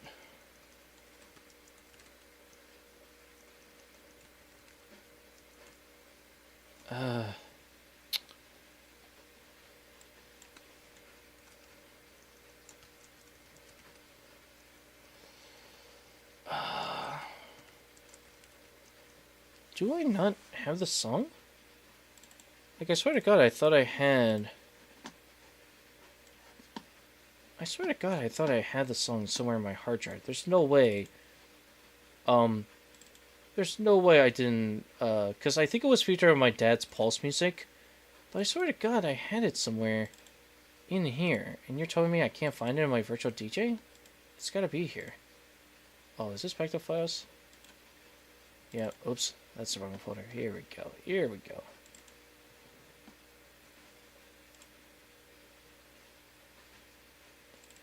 I think it was audio 23, 24. Yeah, just remember, people, there's going to be some lag, but that's just because I'm trying to find... I swear to God, it was under... I'll type in what's, and I'll see what it comes up.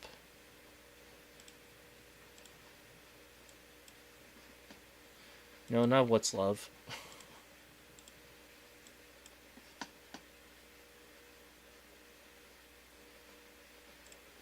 Alright, hang on, guys, for a second.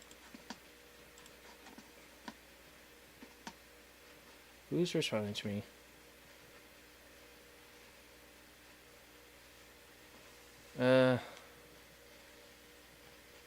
Oh, here we go.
Oh, what's up? Okay, so... Yeah, so it's called What's Up. There we go. Okay, I had it right, but it was the so I'll just play it for you a little bit for what the song is, so this way you can kind of listen to it. There we go. So this way you guys can listen to what the actual song used to sound like.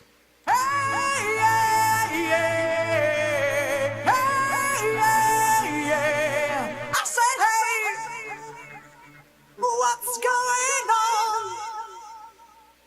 And I said,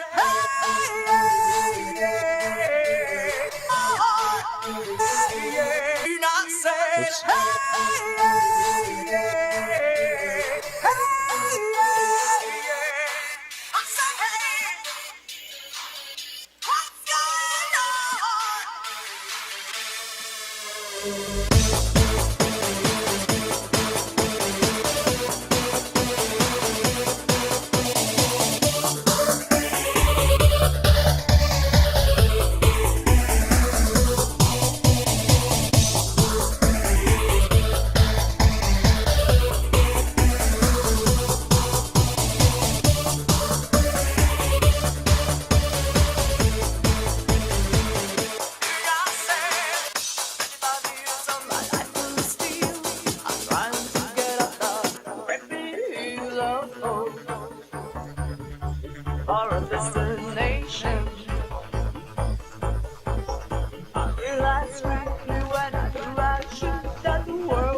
So yeah, that was basically the version that I heard for many years because my dad had...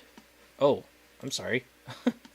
There you go. Whoops, I forgot to change scenes. So there was this song called What's Up by DJ Miko with the 4 Non-Blondes mixed dance mix. But the DJ was the one that created the song. But, if you ever look up What's Up by DJ Miko, we could probably look it up right now. So, What's Up? DJ Miko. I don't think that might be the original artist. Let's see. I guess it probably is. Oh, that's why. What's Up was originally actually created by California Sunshine, but DJ Miko came around and took the song and it's like, hey, let me go make a remix because I really like it. So it was actually made by 4 Non-Blondes, which is what's called What's Up here, and then DJ Miko created the version of the 4 Non-Blondes. So there's that one, and then you have this version. And I'll let you listen to it because, I guess it's not copyrighted. So I'll let you listen to the whole thing, and you'll kind of see why this became probably one of the most popular videos of all time.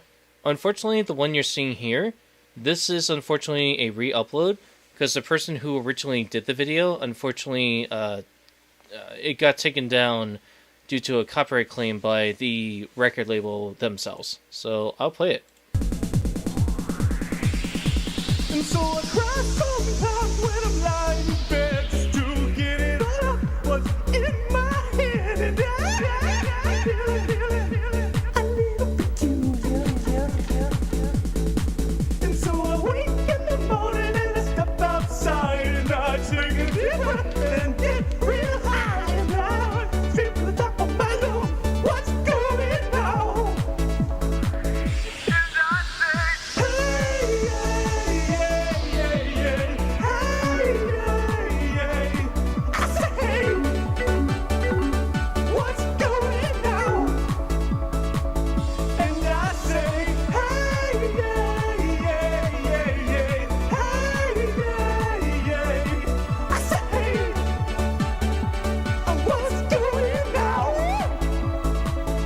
You could kind of tell that the acapella, the person singing it is slightly off. Even though the instrumental is like at a steady pace, you could tell the acapella is just slightly off. But you gotta remember, this was the immature, very amateur type of video production. And so it didn't really matter if it was on beat or not. What really mattered is if it was a joke, if it was a running gag, if it was a fan-made creative video. I mean, even then, if you just look at it, it was basically just... I don't know, it's basically just a fan who just put together some clips of He-Man and put it together into a song from 4 Non-Blondes, What's Up. For a very long time, I will mention to people, I used to think the title of the song that 4 Non-Blondes made was What's Going On. That was the song that I thought it was, but it's actually just titled What's Up by 4 Non-Blondes. And so if you listen to the original compared to the new one, to the remix, the remix actually sounds faster than the original. The original is just it's just slower pace. But let's continue the video. And he tries.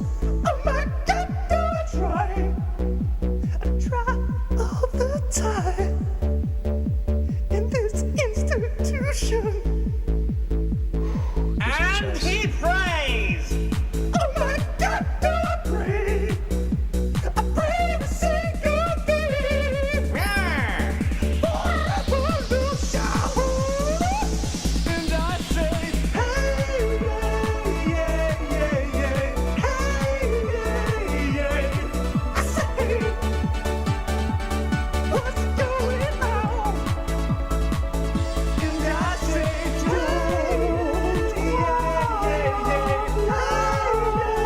yeah. Just keep it inside.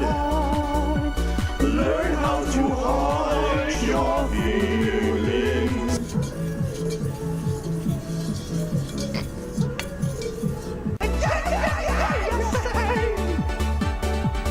What's going on? Yeah. So yeah, there's that video.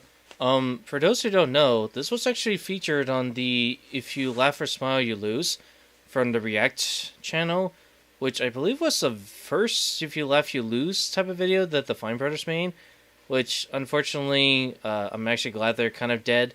They're still around. The guys have left. People have left there, but the company is still going strong, and they apparently just bounced back. But yeah, this was one of the first fan-made creative videos you could ever think of. And I will show you the ones that I remember watching back in my day. And this was the Nintendo Wii trailer launch video. I mean, there were kind of like multiple ones. So I will show you which ones were absolutely one of my favorites. But if I could try to find it. So you'll kind of see just how this worked. And some people, when they first used to upload these videos, they used to just mislabel the name. So it was like, oh yeah, let me just call this Wii E3 trailer. And of course, this video right here, of course this part is going to be like, of course this is going to be a commercial, even though that's technically a trailer. So yeah, you could imagine like some people used to just like constantly lie in their trailer to where it's like, yeah, of course this is a Wii commercial. Of course this scene right here is a Wii commercial. Why not? But I don't even know if it's a commercial anyway. So, let me show you the first trailer that was actually one of my favorites. There technically is a higher quality version of this video, but somebody recorded it at a convention years back. So this one was one of the very first ones that I've ever witnessed in my entire life. But the teaser trailer was the one that I remember seeing on their website years back. So here is the Wii E3 trailer from back in 2006.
Now this one was my favorite part. Just watch.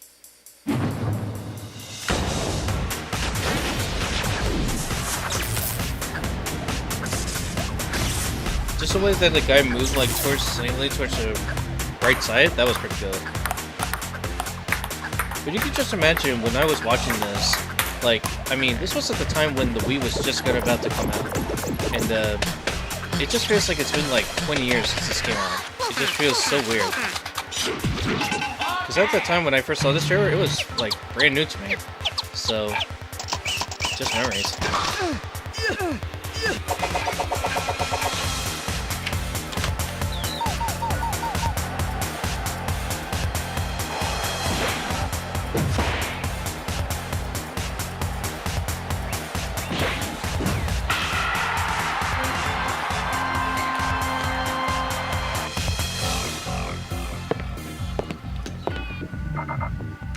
Still get chills from this.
Such chills. Like, you could just feel, like, as I was watching parts of the trailers, I got chills. Just thinking that this was the one I used to watch. Now, I just want to see the other ones. I'm just curious.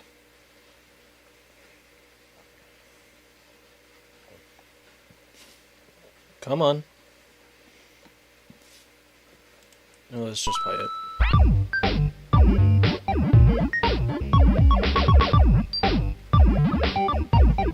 Oh yeah, I remember this one. Oh, no, just stop. Now this one by P Technic? Yeah, P Technic. This was one that I actually remember seeing years back. And at that time when this video was made 17 years ago, which is, I believe 2008? Yeah, 2008, I believe. Yeah, Derek picked... Oh, Derek. Oh yeah, 2007. Yeah, this was made back in 2007. And it's basically just the evolution of the first Nintendo console release back in 1985, technically 1983, all the way up to the Nintendo Wii in 2006.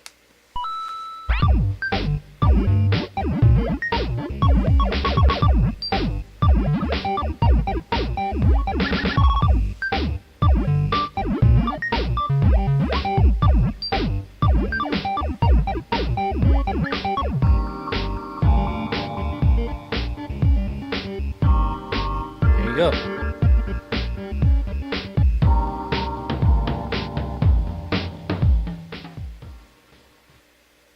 And then it just ends there. So there's that one. I'm definitely saving this into my top favorite videos of all time. And here's another one. Oh yeah. Oh ho ho ho. If you don't know, again, YouTube wasn't just made for just... Okay, there we go. YouTube wasn't just made for like official videos and official trailers. It was made to be a place that also you could make your own family videos, and some of these were really fun to watch. So I'll show you. These were very fun to watch. And nowadays I think I would call them like fan made animations. Yeah, these would be like fan made animations, but at that time, I mean, these were just kind of more of like fun videos to just watch. I didn't really think at that time what kind of term it was. But, I mean, I guess it makes sense why it would just be called Hold On Tight. You'll see.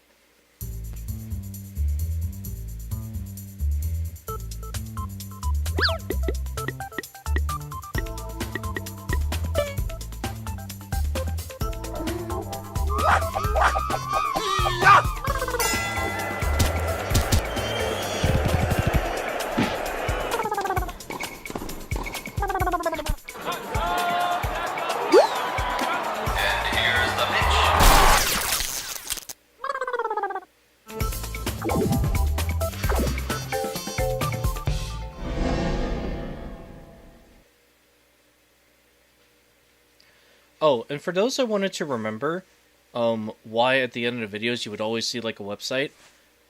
At that time, back in the mid to early 2000s, back in like the 1990s and early 2000s, before YouTube used to be a thing, if you were to make like your portfolio or like your fan-made works, and you also wanted people to see like a much more higher quality version of it, they would link a website that you would go on there. So if you actually type that one, which I don't think it even works anymore because they probably expired it, but at that time when you would go to that website, it would show you a portfolio of that person's work, which you gotta remember, making your own website at that time was a very fun way to kind of express yourself, make portfolios. So YouTube was just like any other social network at that time, but the main attraction was to go to the person's website that made that animation or made that video in the first place.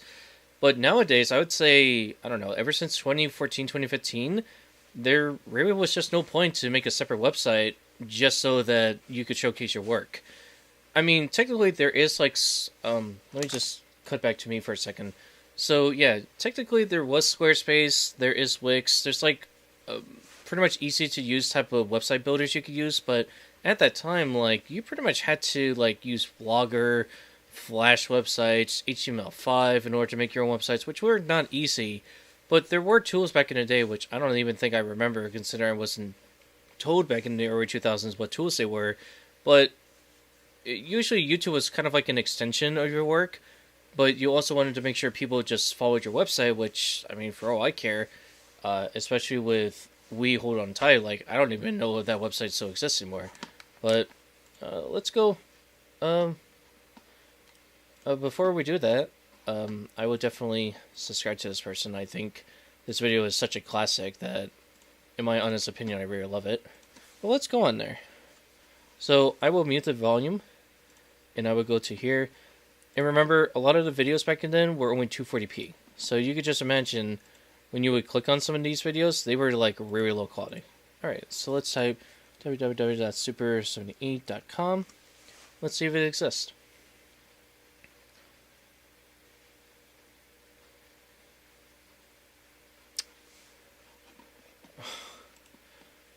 Oh, this is a completely different site than we thought. Huh.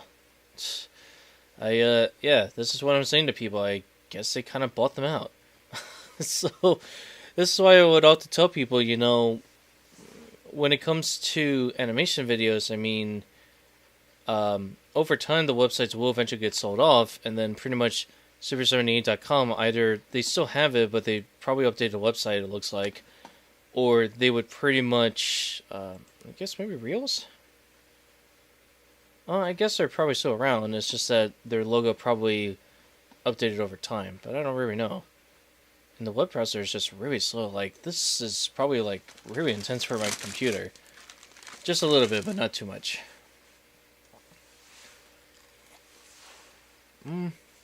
I don't really think so anymore. Yeah, I think nowadays Super78 is just a company. So that's very funny.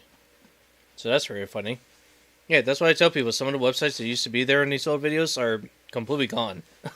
It's probably someone. It probably used to be someone's like actual real portfolio, but just no longer there anymore. So here's the second version that he made besides the first one that he made. And this one I eventually discovered like a year or two later, or a few months later. But at that time, I used to just enjoy the first one so much that I didn't really bother to watch the second one. But I think I probably did. But the second one is just as enjoyable as the first one.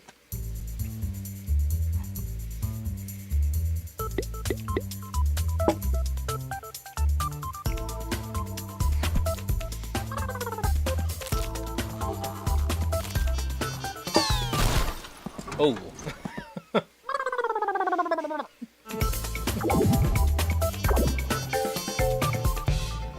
Classic. Classic.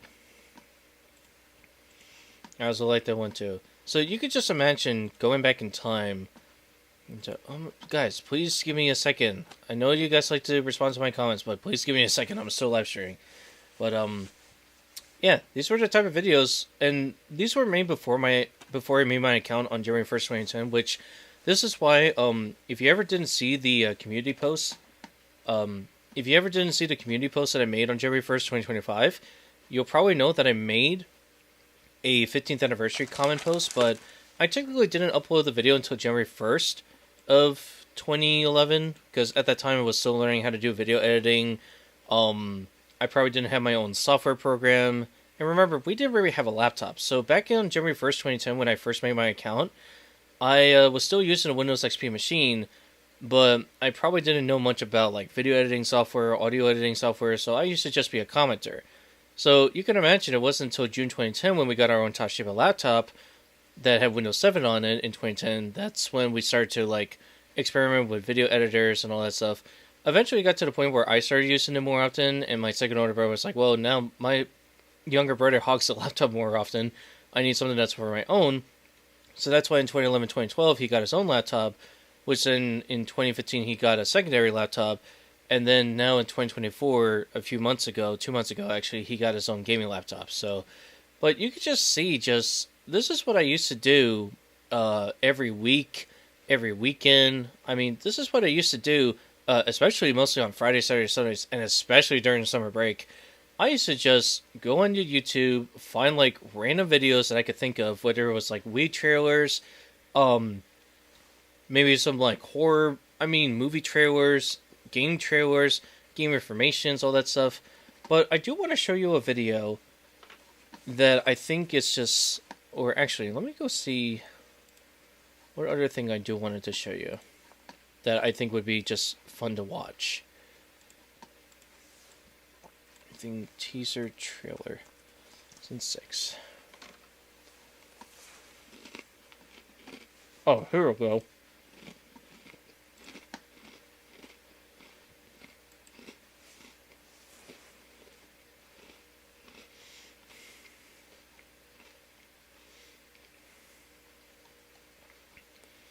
Here, I'll show you.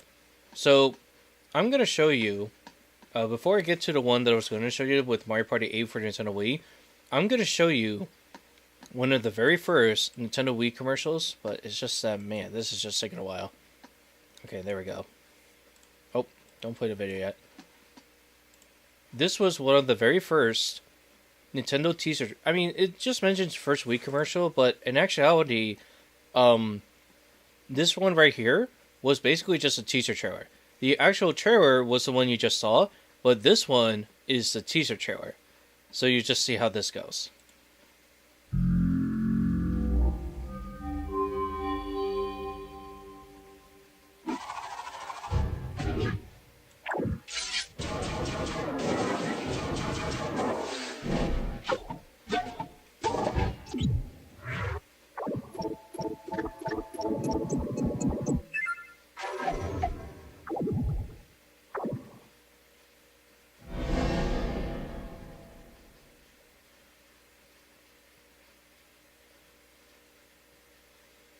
And yeah, believe me, there was a lot of videos back in 2006, 2008 that had terrible compressed audio quality. But, I mean, this was YouTube back in, 18 years ago? I mean, we didn't really have 480p until, 2008, 2007? And then we didn't have HD until 2009, 2010, and we didn't have 4K until 2009, and then 8K until 2012. But at that time, even my machine, I think the Toshiba laptop in 2010, even my Windows XP couldn't run the 4K or YouTube original resolution at that time, which was massive. But you could see just how much I would just spend time that I just wanted to watch these videos all the time and go from there. I mean, we will watch more of these ones in the near future. That's just the same one. But you kind of see just how much content there was at that time when I first came across this video. And if you remember on February 4th, I kind of showed you the AMV that I first came across back in 2006, so I don't need to show you it. I probably may undo the age restriction at some point in the future, but when the day comes, I think in 2026, when the day comes that we will look at more Wii stuff, like, you'll see just how iconic these things, just how great YouTube used to be back in 2005. I would say up until like 2010. 2010 was kind of like the second shift, and people were like, oh no, it was still good. I was like, yeah, but I mean, if you've been on the website since 2006, like, you would have just saw like massive changes, the way the channels worked, the way the videos were laid out. I mean, yeah, ads weren't intrusive, but I could tell you right now, people, like, I used to get like constant amount of ads back in 2009, 2010, and you used to skip them, but every time when you would open a video in 2009 onward, you would just constantly get a commercial. even like if you were on part 50 or part 40 in 2009, you would just get that one stupid commercial that would occur every like 5 or 7 videos. It was very annoying. It's like, I just want to watch the video. I don't care about your freaking Toyota or Chevrolet or Honda cars. I don't care. So, oh man, I used to get car commercials a lot on YouTube, and now we get more like medical and Super Bowl and freaking whatever kind of commercials there is now. So, there used to be that. But it just goes to show just how different these used to be back in the day. So, there's that to consider. We will eventually watch Me at the Zoo on April 23rd, 2005, when that day comes. But I do want to mention, and I do want to show a video that I think is very nostalgic, and it's probably one of my favorite IGN reviews of all time. If I could find it, that is.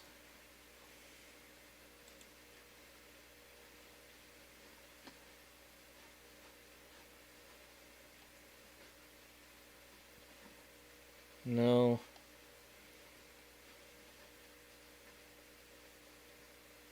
No, that's Classic Gaming Room.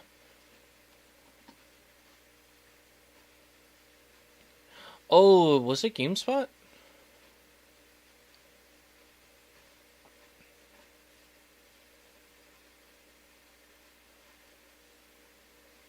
No.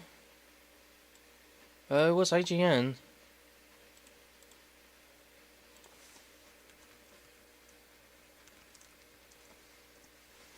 Did they take the video down? I swear to God, I hope they didn't. Because, this would suck if that's the case. God, if they ever... I hope they have it somewhere, because that would stink if they didn't have it in the first place. That was one of my favorite... maybe I guess review or something like that.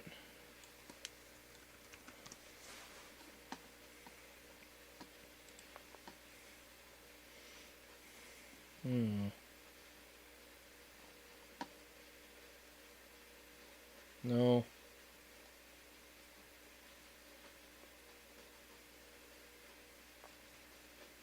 Oh, this was it. I found it. Here we go. Here we go. This was the one that I found. From Re-Reviews 2012. I'm so glad somebody archived this, because this was...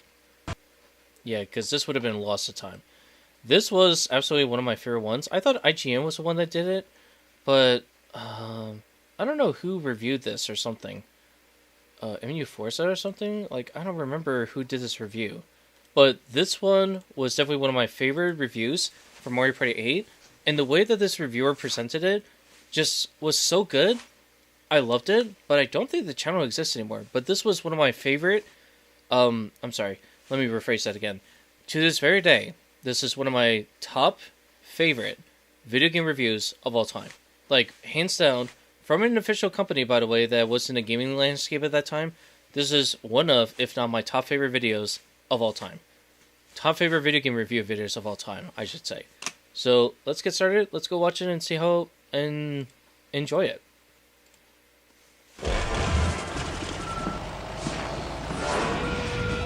Oh, it's by GT. Oh, that makes sense. Sorry, let me go start it again.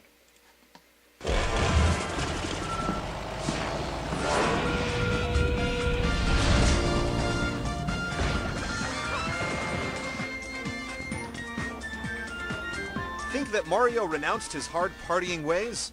Despite some drying out last year, the corpulent Koopa Crusher is back off the wagon with Mario Party 8. This time around, Mario and company are crashing pads on the Nintendo Wii, offering a set of new levels, new characters, and new ways to play with the help of the Wii Remote. Does Mario's minigame menagerie make the leap into the next generation with style, or is it a serious party foul?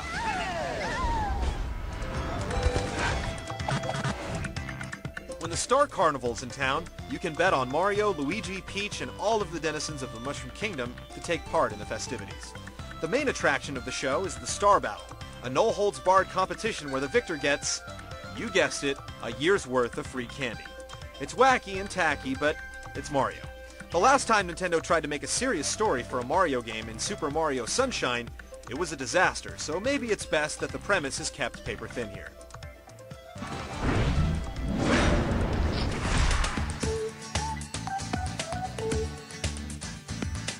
Underneath the various tents scattered around the carnival are varying game modes that players can explore. The main option can be found in the Party Tent, where players can engage in tabletop fisticuffs in classic Mario Party board game style against live or computer opponents in free-for-alls, tag battles, duels, 2-on-2, and more. If players aren't particularly inclined to multiplayer mayhem, then a number of single-player equivalents are available as well.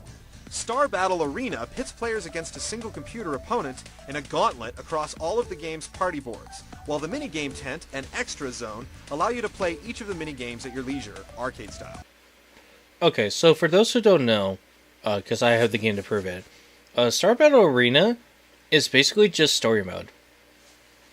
So if you've ever played like Mario Party 4, Mario Party 5, and you would just click on story mode, that's pretty much what this is.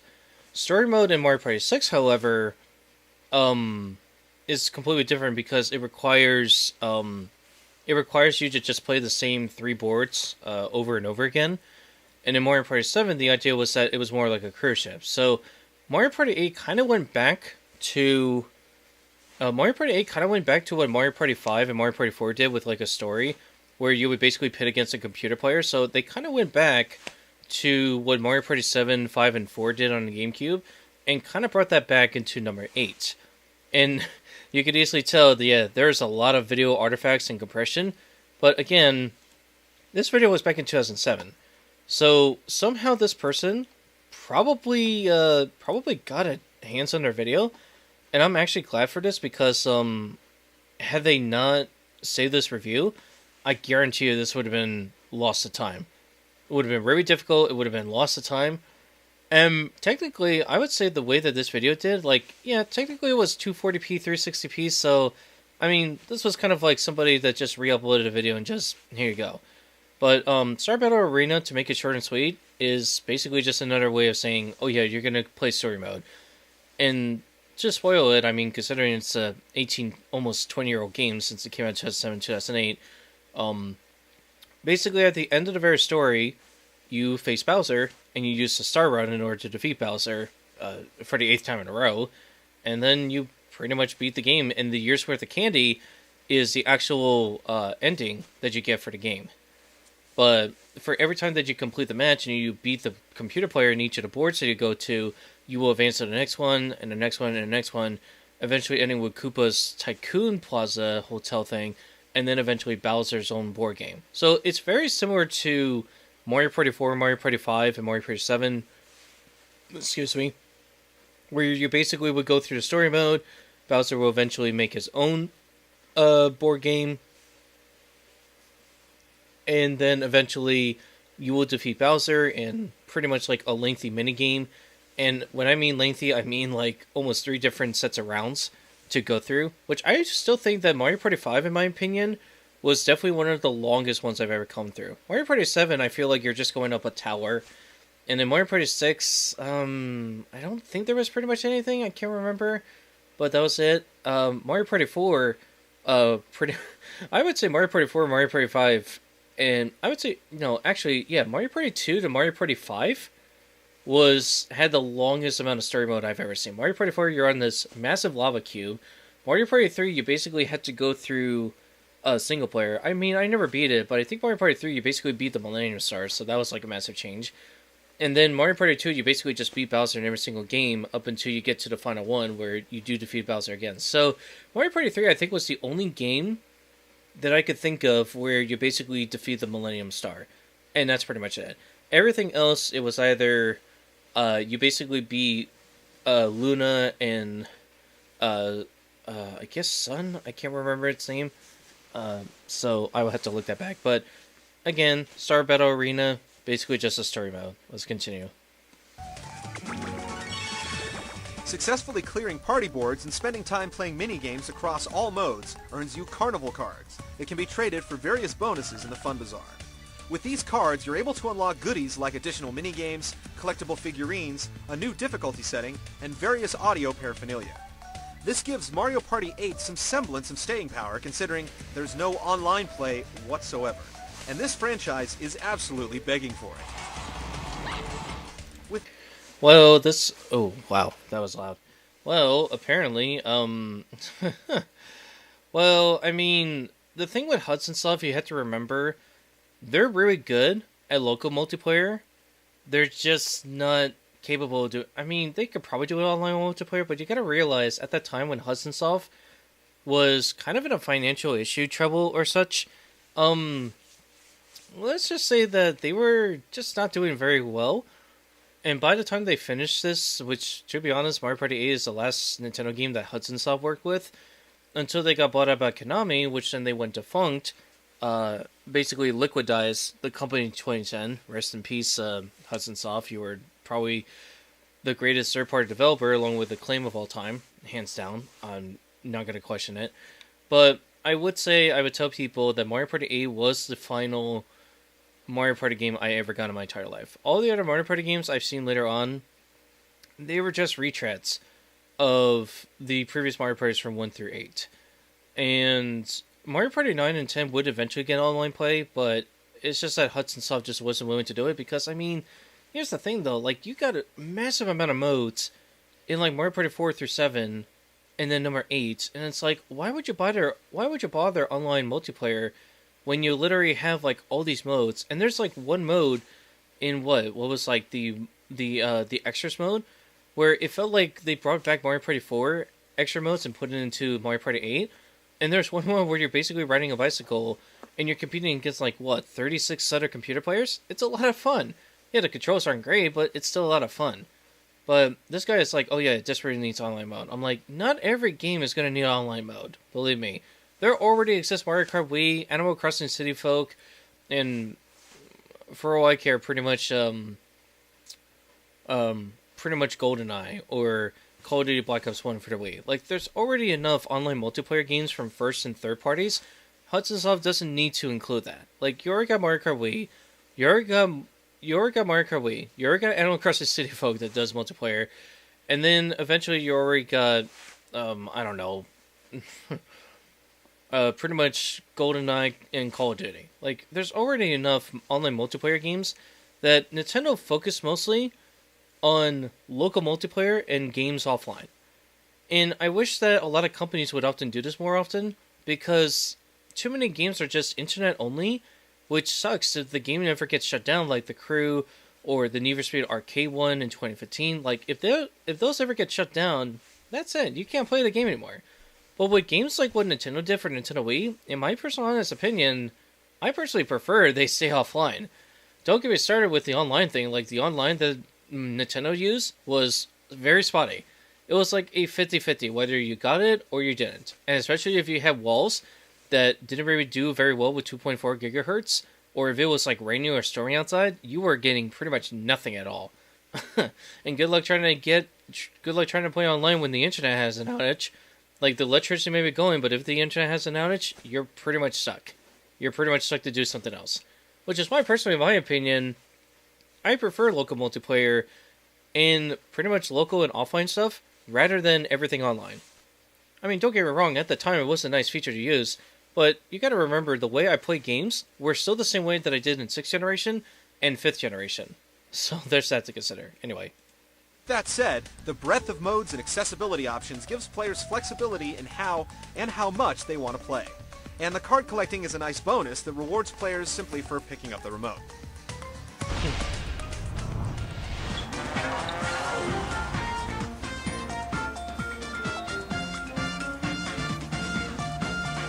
As with previous Mario Party games, players compete on a giant board where rolling dice, collecting coins, and earning stars is the name of the game. Gone, however, are the trap orbs that you could lay around the map. Candy is the currency of Mario Party 8, and you can find, purchase, and use it with varying effects.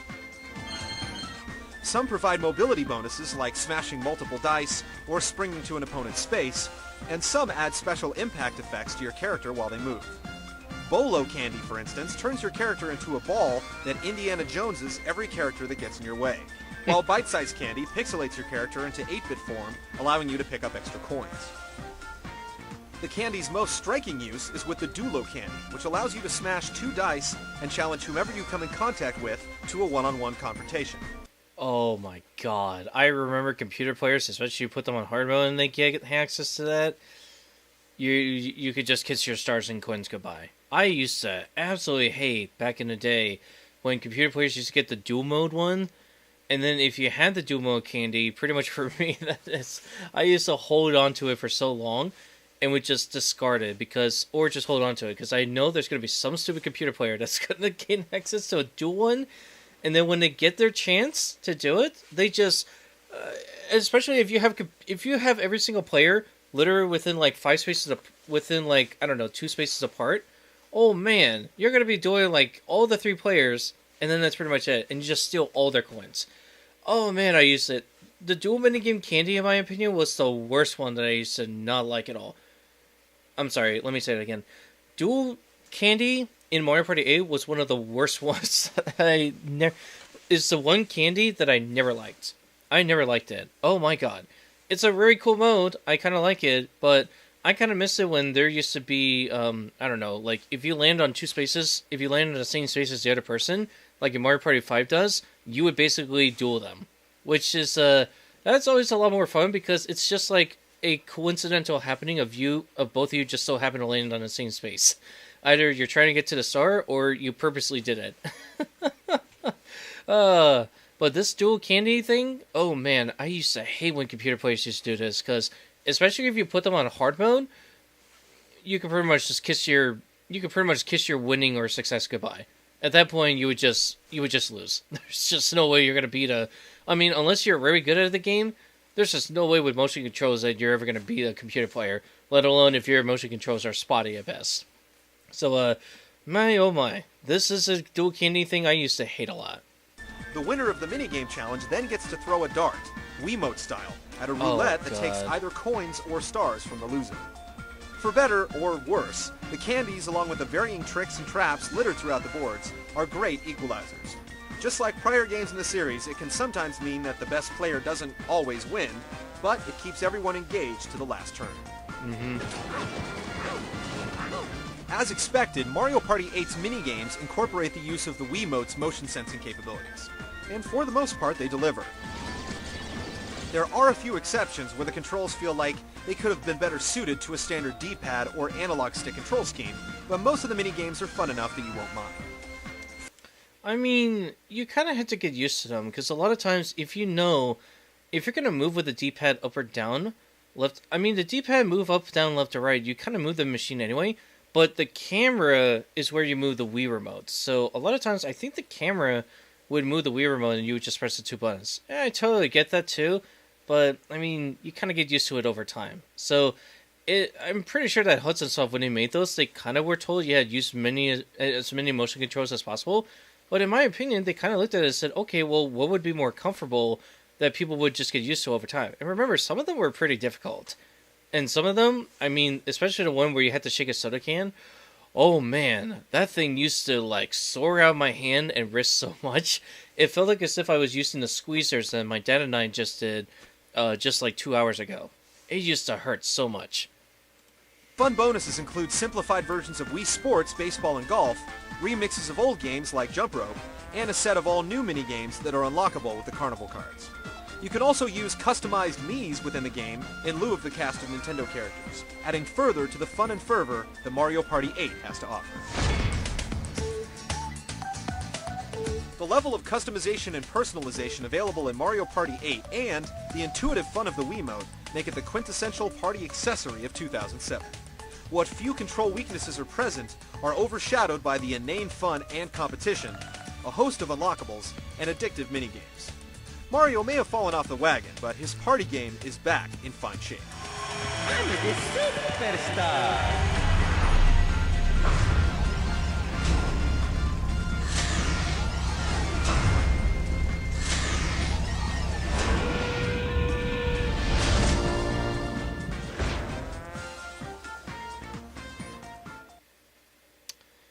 Man, he was like, man, he's back in action and all that stuff. But I'm like, man, I remember just seeing this trailer and then all of a sudden see Mario Party 9. And it's like, man, it just feels like Mario Party 8 is just much more genuine than all the other ones. But again, at the same time, it just gives me chills.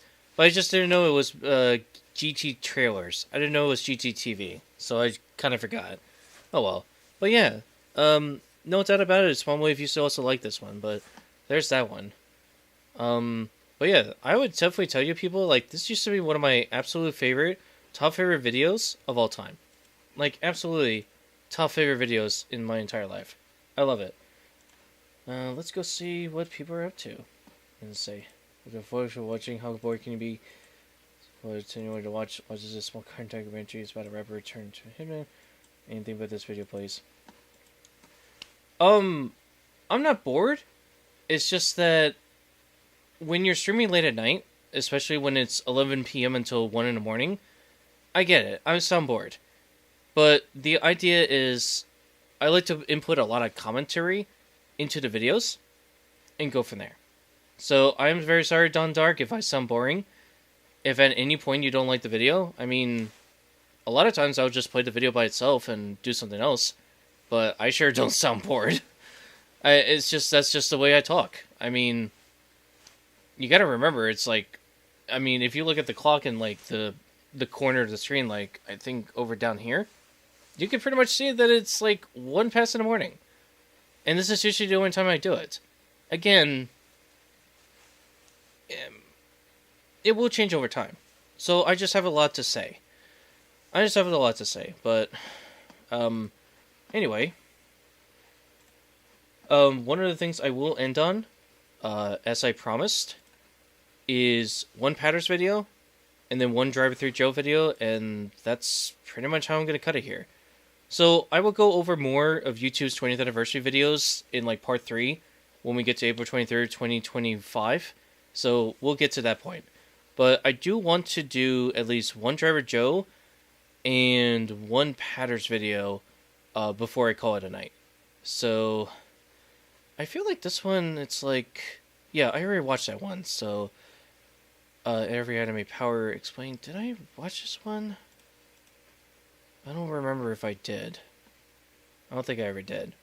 But to be honest, I mean, this is just how it is for now. And then if I ever try to, well, should I say this for something else? I think I should. Okay. Well, I'm going to save it for something else because, you know, Patter's videos are very, very lengthy. And some of those are like over 20 minutes. So they're very, very lengthy. Heck, I mean, I'm still trying to watch, like, what was it? I ranked 1,025 Pokemon, and I still had to go through that. I'm telling you right now, I still had to go through that video.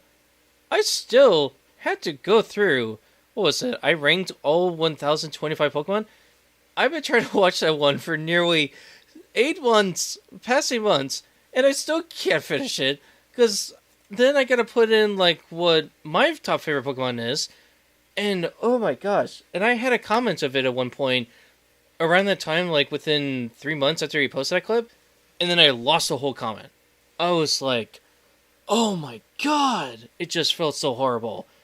Imagine you're typing up this massive comment of time points, or timestamps if you like to call that, and you're typing and you're watching a video along, right? And you're typing the comments. But as you're typing the whole thing, and you get to, like, I don't know, 50 minutes within a video, and then you decide, okay, well, I had to close it for a night, or if I want to watch another video, you forget to save your comment. And you close the browser and you open it, and you realize, all that time I typed the comment, I completely lost it. So, oh boy. And again, I'm sorry if I sound boring. The whole point of this stream is supposed to be relaxing, not boring. So again, if you like to listen to these streams to help you sleep, that is the whole point. I mean, to be honest, if you want to see another boring stream, may I recommend to you Classic Gaming Quarterly. Because his streams are just as boring as mine. So I'm sorry. There's nothing I could do to make you excited. And when I have my OBS up, and I have my Brave browser up, it runs the stream. It causes the stream to slow down. There's nothing I could do. What, were you expecting gameplay? I did that probably in like the first video. The first live stream I ever did. If you wanted to see me playing like 7 Days to Die, go ahead and check out live stream number 1 if you like. But again, I'm sorry. This is just how my stream is. But at the same time, I don't want to end up like Heretic Channel or TechnoDad55, where all of a sudden you get a cease and desist saying, oh yeah, you're playing copyrighted music, you can live stream now. Oh yeah, you're live streaming and all of a sudden you're trying to play a video, gonna have to take down your whole stream now. So I'm just trying to avoid that. Like, I've seen Heretic Channel do like live streams like 5, 6, 7 years ago, back in 2020, 2021, and some of their live streams that I bookmarked got completely taken down. Out of nowhere. There was no warning, there was no heads up, the live stream just ended out of nowhere, and then I played it, it's like, well, this live stream has been taken down due to multiple YouTube copyright complaints. I was like, how in the world does that happen when you're just live streaming for like 3 hours and reporting the news, and halfway through your reporting news, the whole video just gets taken down? Imagine live streaming for 2.5 hours that you do yourself, and all of a sudden your live stream just literally just cuts off.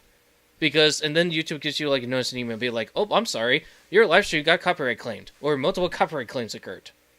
So I'm sorry. This is just how I stream. I'm sorry. If you want to see something else, then I recommend you watch the video yourself. Because this is just my reaction. At some point, I will do my own reactions through video format instead of live streaming. But I just haven't bothered doing that in the first place.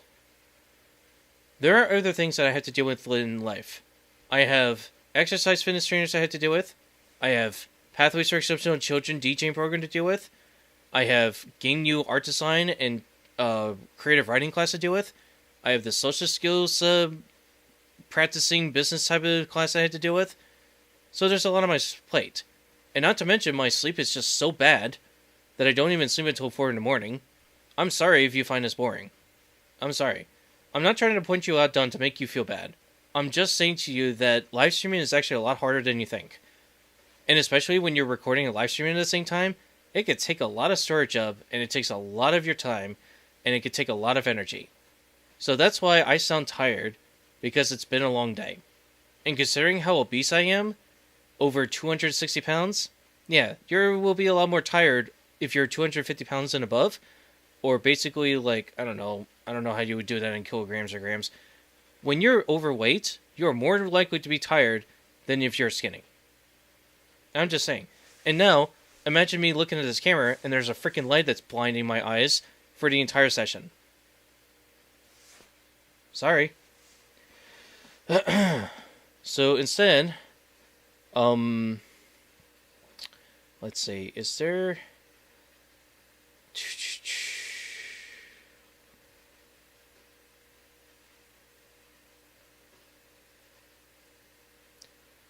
I'm gonna see if there's like a video that I could watch.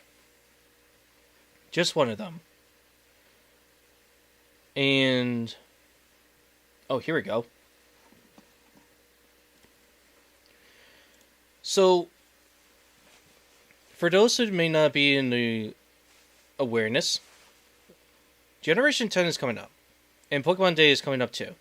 And so I figured, why not just watch these guys that probably did a live stream, and then I'll input my comment.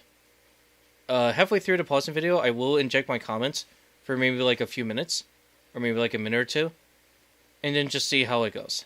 So, this is a video from December 5th, 2004. I'm sorry. Oh my god. Imagine this video was uploaded nearly 20 years ago. December 5th, 2004. Oh my god. You could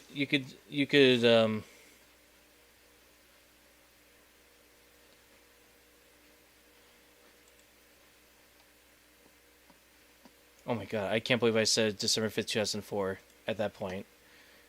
Alright. So, let me go back to here. It is a live stream. I will be playing through the whole thing, but for those who don't know, Pokemon Day is coming up on February 27th.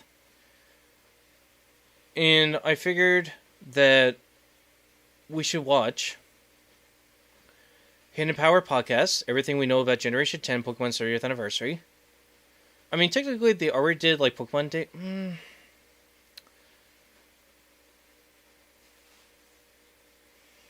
Here's the thing.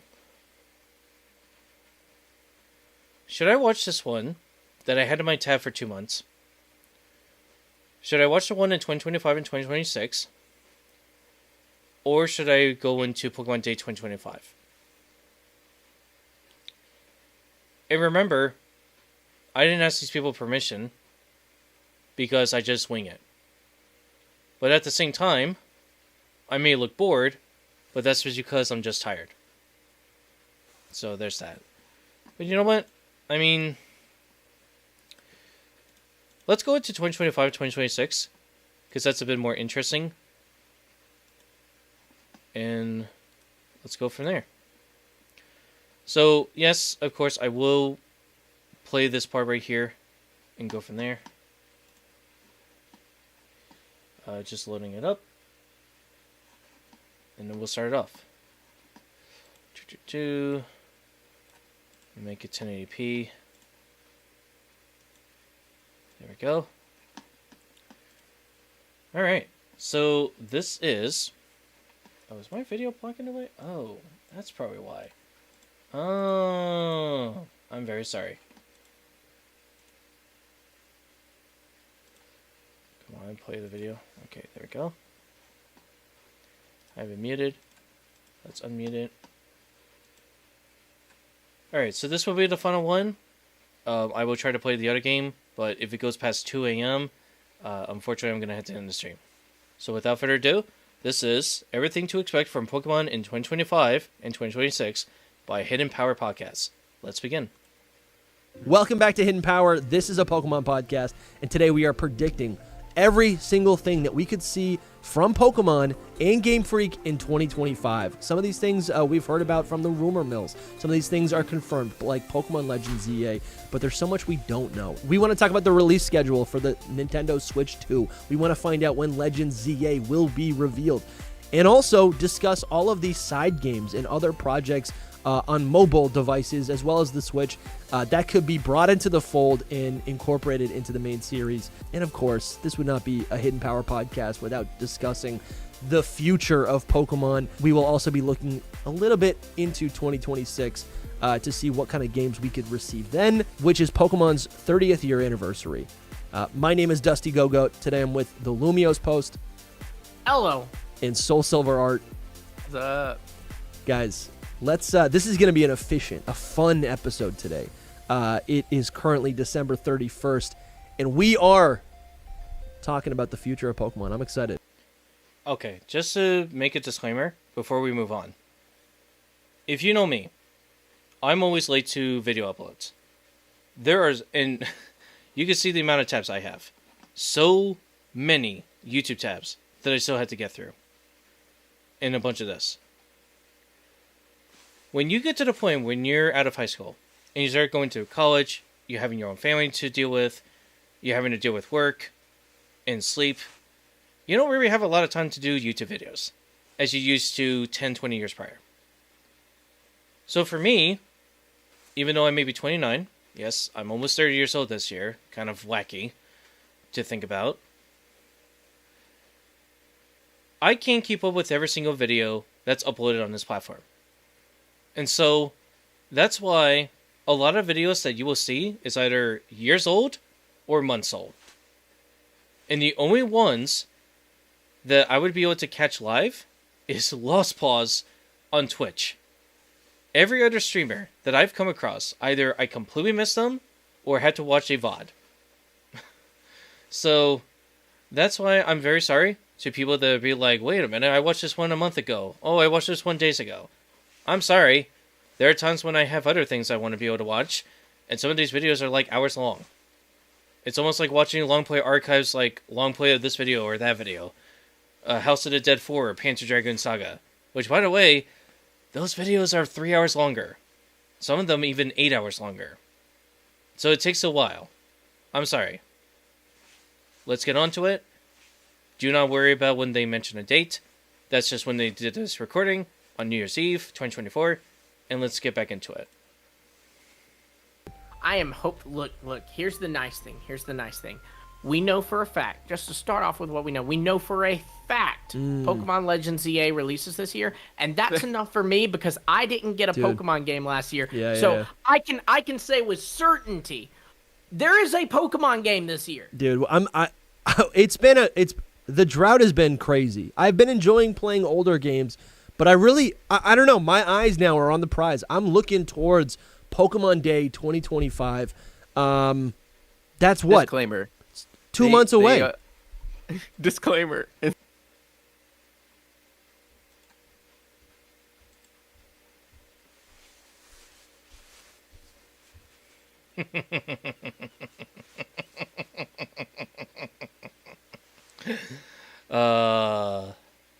I love when people complain about, oh, no Pokemon game. Oh, there wasn't a new one this year.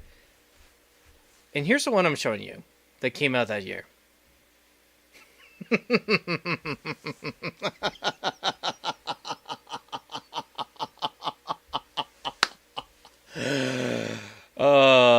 And this game has mods. Can you do that on your Switch? I don't think so. Unless you hack it. That's one thing. But you sure can't play it online. If it's a hack Switch, you sure can't play it online. Suit yourself.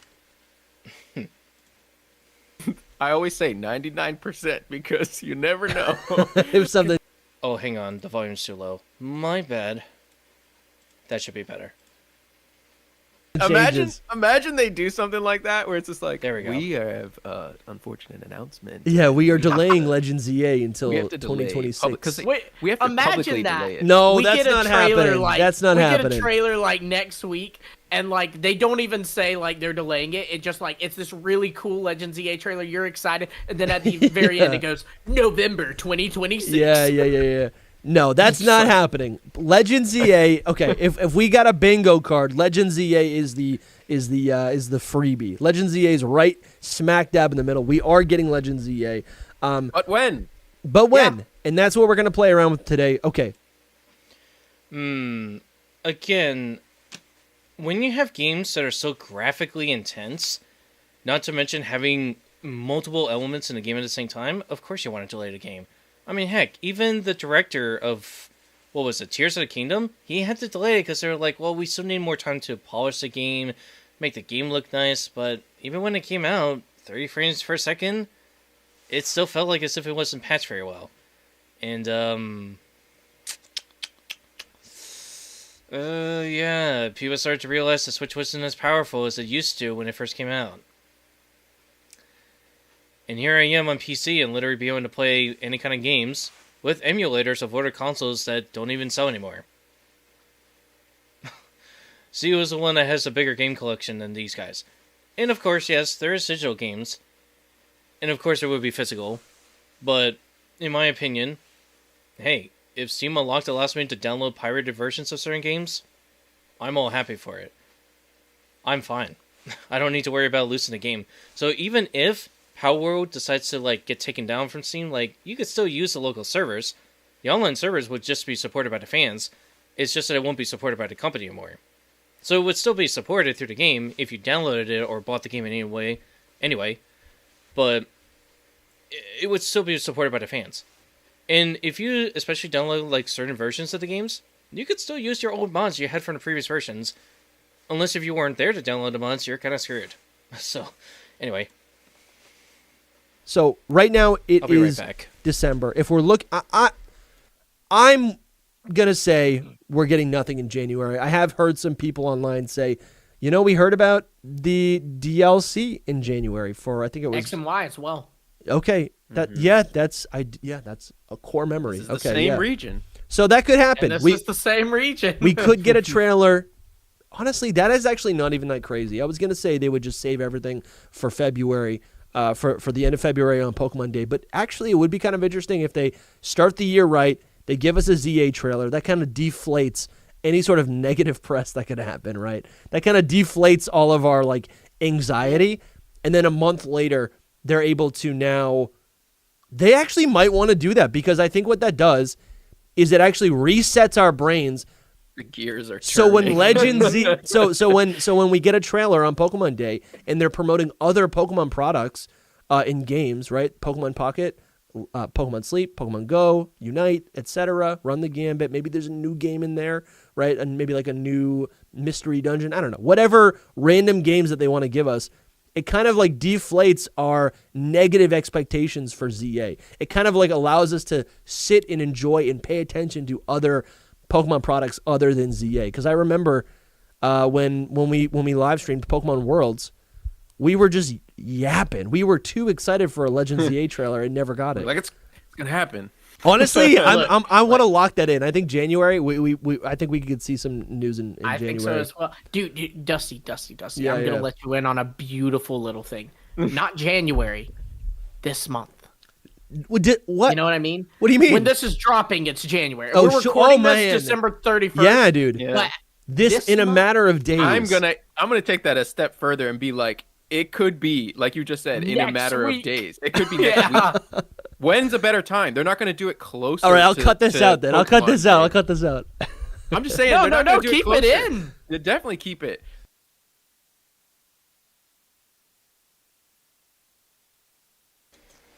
Oh, sorry. There we go. Oh, boy. I kind of get what Lumio's post was saying.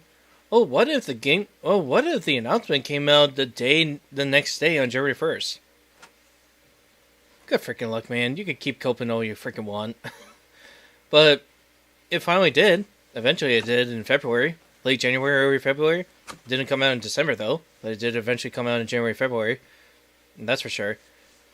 One thing I should mention. The last Pokemon game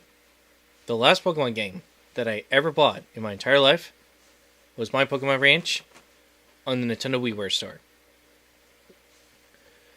The last Pokemon physical copy game that I ever wanted, that I never got, was Battle Revolution XD Gale of Darkness. Ever since the late 2000s, early 2010s, I never once bothered to get another Pokemon game again, because after playing Pokemon Channel for so long, for like almost 10, 12 years, until the game just broke in 2016, 2017, it got to the point where it's like, I'm not going to have the same amount of fun in the Pokemon universe as Pokemon Channel did, and heck, even Hey You Pikachu. And thankfully I got that game again, except that the game is now a lot harder than I remember. So yeah, anytime when Pokemon releases a game, I'm not going to hold my breath if ZA, or, as I like to call it, and it's actually called Z-A, apparently it's like, okay, let's just take from the last letter of the alphabet to the first letter of the alphabet.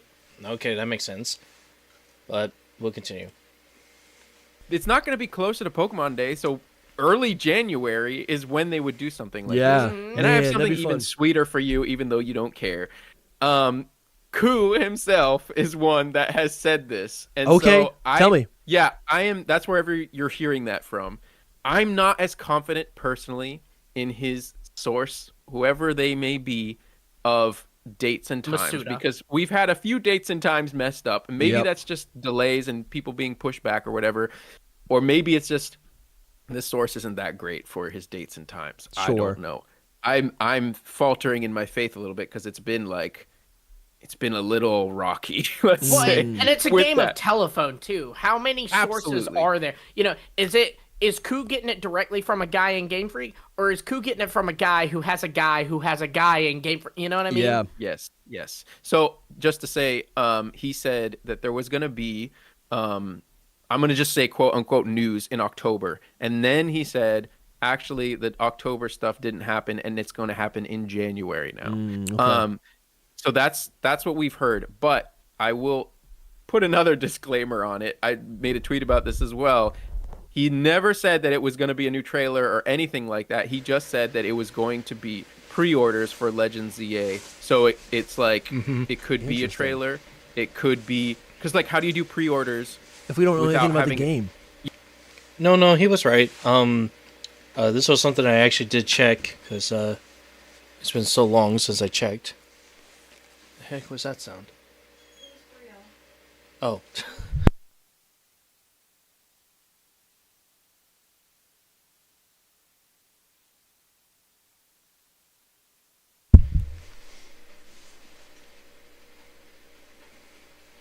So the thing is, I do want to mention, upon checking the website for Pokemon Z-A that I did come across, there was an Australian website that I did find, and it did say pre-orders. So this is actually confirmed that it actually happened, but it just says 2025. That's it. Yeah, exactly. So it's like it's for merch. It's for merch more than anything. So it's like. Okay, so they have to show us something so that we would want merch. So maybe it's just like a banner. Lumi said once. So you think we're okay? It's just a picture of it. Like this is more the game cover. Yeah. With Legends Arceus, they literally like last week of May, and this was the case with Brilliant Diamond, Shining Pearl too, because their marketing cycles were pretty side by side. They literally just dropped on a random May. They were like, boom, here's your box art for Legends Arceus. Boom, here's your box art for Brilliant Diamond, Shining Pearl. Brilliant Diamond, Shining Pearl is releasing November 2021, and Legends Arceus is releasing January 28th, 2022. And there was no trailer. It was literally like, it wasn't even like Pokemon said a day before, hey, tomorrow 9 a.m. EST, we're going to be dropping some new. It was literally just you wake up one morning, 9 a.m. EST, they're like, here's this, you know. Bro, I'm excited. So it could be like that. But you know, Soul, you said you were adding something sweet to the pan. I'm gonna add something spicy. Okay. All right? Look, where's the milk? I gotta cool off. Yeah, you do, dude. I got my coffee right here. I'm gonna have to drink it when I'm done saying this. So, all right. Here's the deal. I think you drop a trailer for Legends ZA in January. Do you know why? Why? Because everyone, if you don't have a trailer for ZA in January, everyone is going to be in February wanting a Legends ZA trailer, which means that the Legends ZA trailer might steal the focus from a new game announcement. Oh, you I knew okay? that was coming. No. They're not really. No, but he could be right. He could be right. Explain this, please. I think we're getting away from the predictions. We're being a little too coy. What are we talking about? This is predictions, but for people who are, let me just say, let's get to it. Applies no matter what. We're speaking in code. The principle applies though, no matter what. Like it makes more sense, like you were saying, to have a trailer in January so that in February on Pokemon Day, they don't have to focus as much on Legends ZA and they could put more focus on other things. Yeah, right. It still applies. I am a believer, and I'll say what I'm a believer in first, but I first want to clarify that when I say a new game too, it could even be something like, remember one year they dropped new Pokemon Snap? That was like a game that they happen to have it right here. And I'm pretty sure that came out the same year as the Sword and Shield DLC, I think, or maybe it was Brilliant Diamond, Shining Pearl. I forget. No, I don't know. I think it was Sword and Shield. I think it was Sword and Shield. But either way, they announced that at the same time they announced either the DLC or Brilliant Diamond, Shining Pearl and Legends. And I think it was the DLC. I don't think it was BDSP and Legends. That'd be three games. It was. It was BDSP and Legends. Yes, it was. No shot. Let's see. New Pokemon Snap release date. No shot, dude. Yeah, because I remember I was getting three married that games. Year. Yep, 2021. It came out April 30th, 2021. That was the same year as Brilliant Diamond, Shining Pearl. Oh my god! And then that next January would be. Holy cow. But It's a spin-off, so.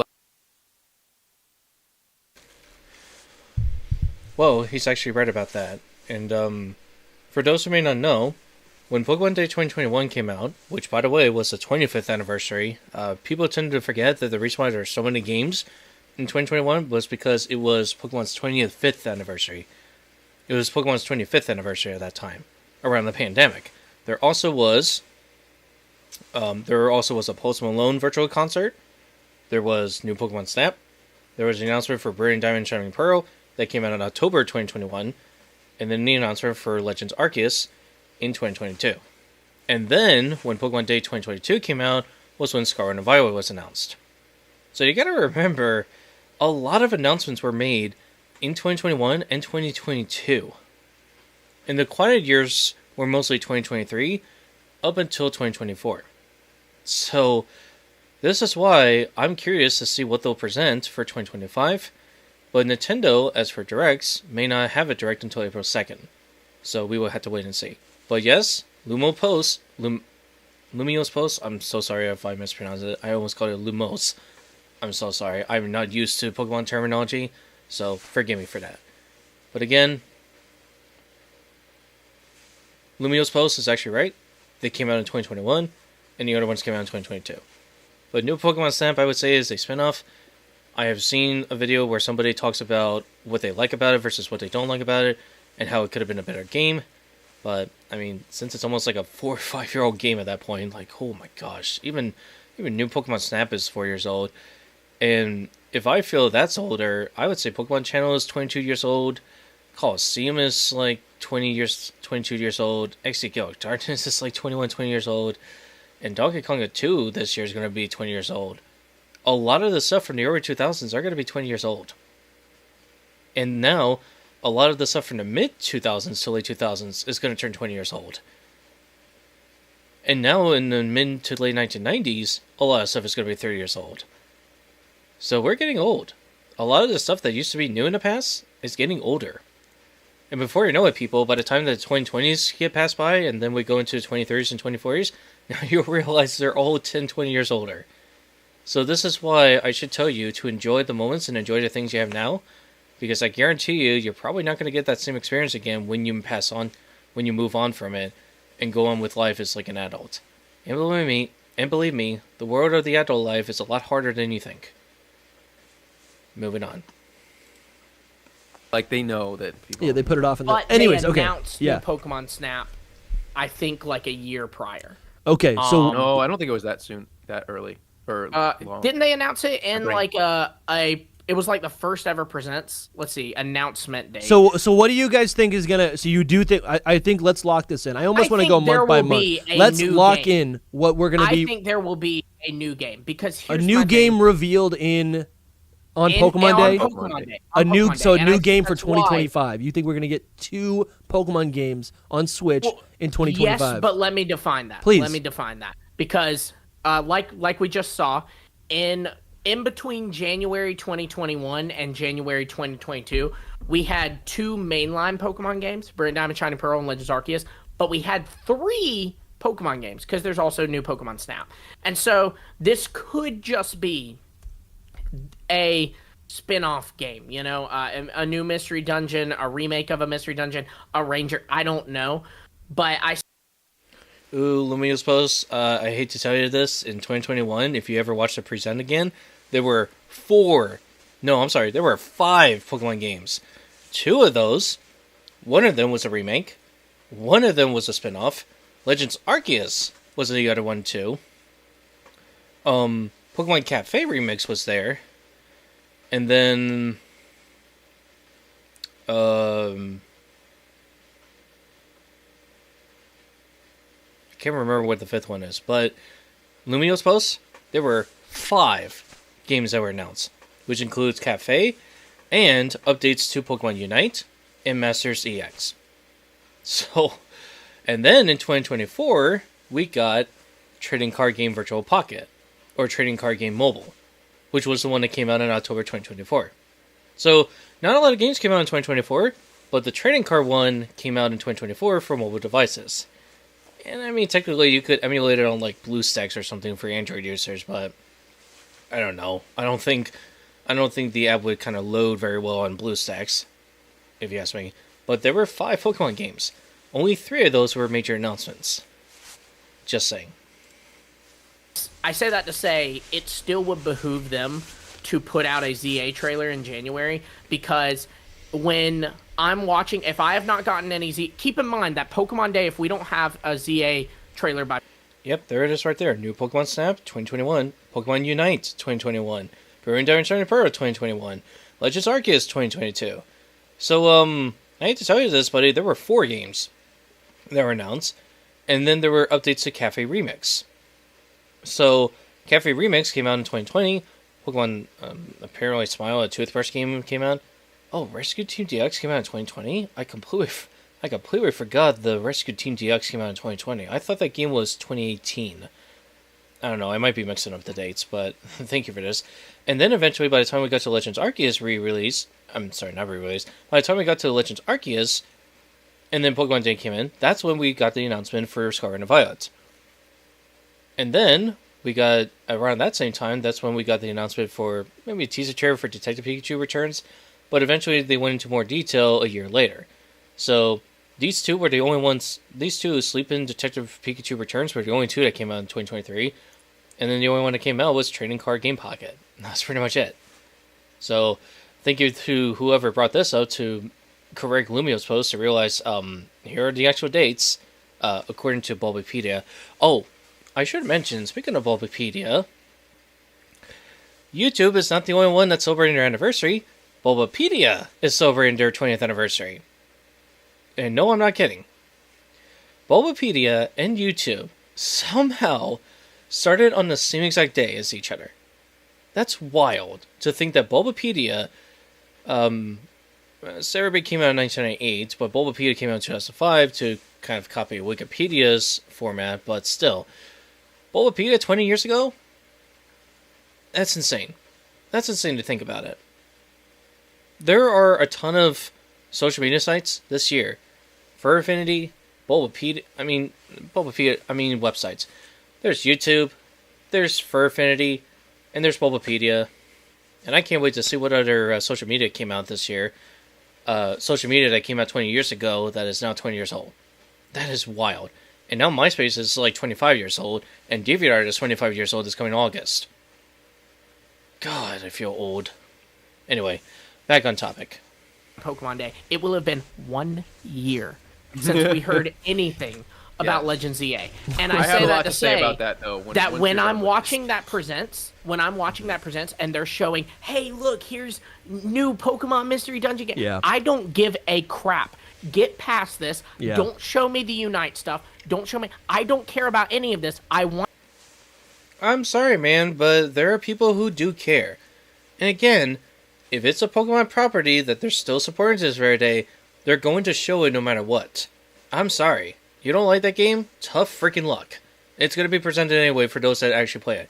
There are still people who play Unite, there are still people who play Cafe Remix, and there are still people that use Pokemon Sleep and Home. Sorry. This presentation is not about you. This is about everybody. Not every person wants to play a mainline game, myself included. Most people want to play a spin-off game. Most people want to play a mobile game. Most people just want an application that I could play on my Steam account. If they did, that is. That would be nice. That would be nice to have a Pokemon application mixed into my Steam application with Palworld. And here you are, guys. It's like you're literally complaining. It's like, oh, where's my freaking Pokemon? Oh, where's my CA? And yet here I am, just sitting here, just looking at Palworld that I showed up and being like, yeah, we're eating good this year. And Palworld has like 2 major updates that we got free for life. You get free updates for life. It's $30. You could use mods. You could play online multiplayer, and it's stable as freak. You could customize the graphics however you like. You could have so many pals in your base at the same time. You could have 5 of them. You may not be able to command them all.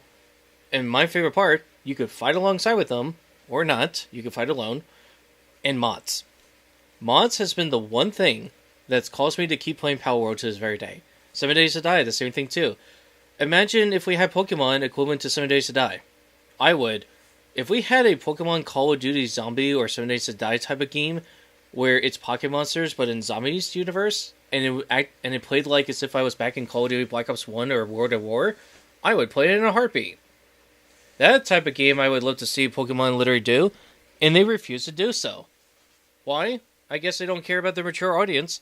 Sorry, Lumio's post. I guess they care more about your children than you. Just saying. Want to see ZA. Yeah. You know? Yeah. So I say that and to a lot say of it. A lot of it. It would behoove them to put out, now that said, I'm devil's advocate here, Game Freak, not really known for their marketing, but it would behoove them to put out a Legends EA trailer this month so that if there is a new game, whether it is a spin-off like new Pokemon Snap, Detective Pikachu Returns, anything like that, Or if it's a mainline game that's maybe outsourced, similar to how they did Brilliant Diamond Shining Pearl by Ilka, perhaps a black and white game. We did, I think 2 days ago from when this comes out, there is a video where we covered a pretty big rumor about black and white. It's pretty juicy. Yeah. You should go watch that. You can still mention the same little things we talked about there. I definitely black and white still will. games. I definitely still will, but you should see that whole video because it's dedicated to that. But dude, that is exciting. A black and white game could very well be happening, and it also, if these rumors are correct, it would be for the Nintendo Switch 2. And so I think that they would want, and not just they, the Pokemon company, but I think Nintendo would kind of want that to have its own spotlight. Yeah. And I think having it with the first ZA trailer, really the first ZA trailer, because the reveal trailer of ZA didn't even show gameplay footage or anything, right? So Okay, here's what I would have done it. I would have done it very similar to what Brilliant Diamond and Shining Pearl did and Legends Arceus. Keep it that way. Because then you introduce a remake, and then you introduce a new main game. If you did it backwards, it wouldn't work, because then people are going to care more about the new main game than they are going to be the remake. Don't ever do that. Don't ever put the remake as the last announcement before the main game. That would be... that would make the excitement just tank if they ever did that. Always show the remakes first. Always show the useless stuff first before you reveal the main things. Again, doing directs is basically like running an E3 conference or a Broadway show. You do not want to show your best moments right away. These people kind of forgot how Nintendo Directs work. Anyway. This would kind of be our first ZA trailer when you think about it. This is honestly listen, I love all this, and it is all possible. I'm starting to get a little overwhelmed just about the thought of it, all of this new information coming out all at once, though. So I want to throw something into the mix that I forgot to mention in the beginning. The rumors right now for Switch 2 release is that, the Switch 2, apparently we know it's going to be called Switch 2. Like there were images that have surfaced. There's a bunch of physical renders, some 3D printed models of what the Switch 2 will look like. Y'all believe those? Yeah. No. Yeah, I believe those. Yeah. I don't either. I don't buy it, bro. Okay, let me just say. Wait. So the rumor is that because of all of this leaked information, and I do buy it, that we're gonna get an announcement of a Switch of the new Nintendo console sooner than later, and I could see this happening in January. Listen, Nintendo's incentive to wait until after Christmas makes a lot of sense to reveal this system. You don't want to reveal a system around Switch Christmas. Sales. Yeah. A product that you can't even buy. So it makes sense. The holidays are over. January this month, we could see the Switch 2 revealed, where then on Pokemon Day we start learning more information. I think it gets tricky, though. I feel it gets very tricky. It gets tricky. Why would you reveal Legends ZA, which is already a game that I feel like is, for a Pokemon game, positioned as a not mature, but an advanced, a premium Pokemon game, right? I feel like it boasts different things than a standard Pokemon game, and I think that is something that Nintendo would want to align with the new, more powerful Switch 2 console. So if that is the game that you want to put forward, I get a little weary at this idea of an Ilka made, potentially, right? A faithful remake of a black and white game, a game that inherently, because it's a remake, just screams cash grab. I don't know if that's something that they would want to.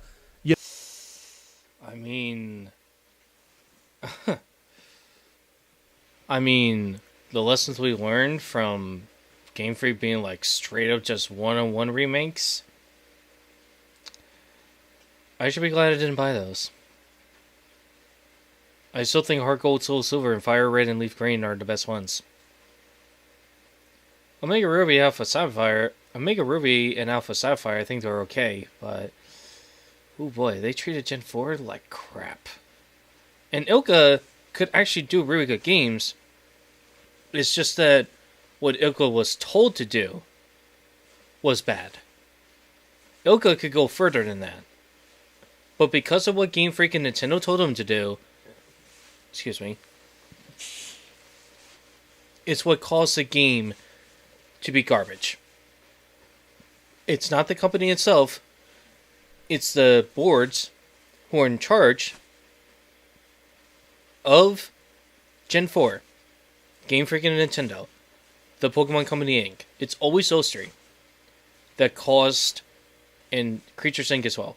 It's always those four companies that caused ILCA to not go above and beyond with the remakes. So if Game Freak is going to repeat their same lessons again with a Gen 5 remake that's similar to Gen 4, you might as well not do remakes. Because if it didn't work the first time with Gen 4, there's no point doing it the second time around. Personally, in my opinion, I think that Nintendo and Game Freak should ask the fans to do the remakes for them instead of the company doing for them. In my opinion, the fan remakes would be 200 times better. 200 times better. All they would need is just story. That's pretty much it. They would just need story. But nothing else. No over hierarchy looking at the remake. No telling them exactly how to make the remake. And definitely do not ever keep it the same as it was once before. Change it up. A remake is supposed to change the original and reimagine the game. You would never see the director of Resident Evil from the PS1 ever make it the same as the GameCube version. You would never see a director who did Resident Evil 4 literally remake Resident Evil 4 the same way again. Like, can you imagine if Resident Evil ended up doing a one-on-one copy of the original? A lot of Capcom people would be pissed. So, but it's the same concept here. If you have Game Freak literally make one-on-one remakes with the future ones, then what's the point of making a remake? If you're just going to resell the old game. You might as well just refurbish your old games, increase the resolution to, like, I don't know, 4K resolution, and just do it that way. Keep it the 2D tradition as it was, just upscale it for new people that never played it before. That's it. And charge maybe, like, I don't know, $15. That's it. 2D games that are like 10 plus years old should not be charged no more than $40. Or heck, not even be charged no more than $20. Because that's outrageous if somebody has to spend $50 full price for a game that's like 15 years old. That's outrageous. And considering that Gen 5 is now being like 15 years old this year, and Gen 4 in 2006 is going to be 20, it's going to be a real shame to see that Gen 5 gets the boot, but Z-8 doesn't. Hopefully they learned a lesson, but I have no high hopes if they screw this up again. I have no high hopes. They can promise us all they want, they could say all this want, but unless I see proof, or unless I see success, and a massive turnaround, they're just going to fail, and it's going to make Palworld just like increase by like 15% more. And I still play Palworld or Roller Coaster Tycoon 2 to this very day, just that I prefer to do video reactions. And again, I will say to you all, I will get to the point, I would say, let's say February 23rd, I would say that would be the day that I start doing another YouTube live stream, where I would do like a fun day, game day type of thing, where I would just play video games and all that stuff, and go from there. But you do have to realize it's modded games, so if you don't like modded games, you could simply just leave this live stream and go somewhere else. This is my live stream, this is how I do it. If you don't like it, well, just leave. There's no point in sending hate to somebody that you don't know very well, and there's no point in sending hate to somebody that you don't like. In fact, I would recommend you do it yourself and do better than I do. Remember, I'm a 29, 30-year-old person that probably doesn't live stream very often or doesn't present very often. And again, if you read the description, buddy, you will know it's just for fun. It's just a stream. It's not here to make money. It's not here to sponsor people, and it's definitely not here to promote stuff. It is just a stream that I could sit down, relax, help people be able to fall asleep, and go from there. Now, unfortunately, I'm going to continue until we get to the 20-minute mark, and then I'm going to have to call it a night. But if you like to watch these videos at your own time, especially the one I'm watching here, feel free to watch it at your own time, and go from there. But this might be the last video I'll ever do, because, again, look at how long this is. This is an hour 30 minutes. It's a long video. And it's already 2:15 in the morning. I will continue for the next 20 minutes, and then I just gotta call it quits. Because it's getting to the point where it's too long and I want to be able to play something else. Alright? Promote. And I also don't think it looks but good. It is a cash grab. No, I know it's a cash sense. grab, but like, why would you put? It just seems weird to boast 2 games at once. Like Can I that. tell you why? Right, because we know why. Why? They do that though. But we know exactly why. Why? We are supposed to have Legends EA right now. We know from the Terra leak that Legends EA was slated for 2024. So if we were going by Game Freak's intended release cycle, they're not promoting 2 games at once. We already have Legends EA. We're looking at Pokemon Day wondering what's the next game Game Freak's going to announce. Yeah. But, delays happen. So what are they supposed to do? Just can one of their games? No, I guess we're just going to have... Whoops, we just lost the 2 people. Oops, we just lost the 2 people. Whoops. To promote 2. Oh, we disappeared. No, we are. Just keep There talking. we are. Sorry, that was my bad. Keep talking. Oh, I love that when that happens on the podcast recording. I love that. That's always the funny part. But, so, they're not going to cam one of their games because of delays. So it's more that their intention was not to boast 2 of their games at once. But we know for a fact from the Terra leak, so this is confirmed information. Like it's Game Freak documents. There's no arguing this. This isn't some random Twitter leaker saying something. This is confirmed. Legends EA was supposed to release in 2024. Yeah, it's definitely coming out. I believe that. I believe it's coming out. Legends EA will be out this year. You'd be surprised to know, Dusty, that I'm actually more on your side of this whole thing because of all of what you said with what is happening with ZA. So it's like they haven't started the promotional cycle for it yet. Yeah. And yes, oops, sorry. It's a Legends game, so it has less. It has less going for it. Like they don't need to do like a Generation 10 kind of promotion cycle where it's like we need to show them this, show them this. Yeah. They just need to show like a little bit of things. I don't even know how many there were for Legends Arceus, and you do have to think of BDSP and Legends Arceus together because. Last time I remember Legends Arceus, I believe they showed the starters, the lanes you would traverse, the techniques that you would do to catch Pal. Oh my god, did I just say Pals? I'm so sorry. The way to catch Pocket Monsters, the main base location that you were going to go through, although very barren and not very refined yet, the male and female character going through different like fields and arenas, and then they showed the starters with the main characters seeing a mountain, and pretty much transitioning between a traditional sketchbook and the actual game itself. And then you got the logo that's stylized in a very similar way, and then the finalized logo. And then eventually we saw Arceus at the very end, although, to be honest, not really the same thing that we ended up getting in the game. So in Legends Arceus, when we saw the trailer in 2022, 2021, I guarantee there was a lot of pretty good information, ranging from the game itself to the Pokemon that was going to be shown, and even the ones that we had the flying, I was almost going to say Elder Deer because of Pals, but we had the Standler type of version, the Ursaring type of version, the Braviary type of version. We saw like different types of Pokemon have their own alternate versions of themselves, but we were able to ride them, like mount them. You got the Standler version that we mounted, the Basculation we got to mount, the Ursaring we got to mount, the Sneasler we mounted, and the Braviary that we got to mount. So we did see the mounts, we did see the starters, we did see some of the lands, but not all of them, including the mountain.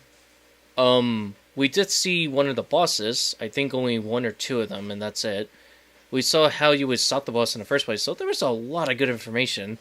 And pretty much the alternate forms of some of the Pocket Monsters, like the Growlithe and the Arcanine, the Samurats and the Decidueyes and all that stuff.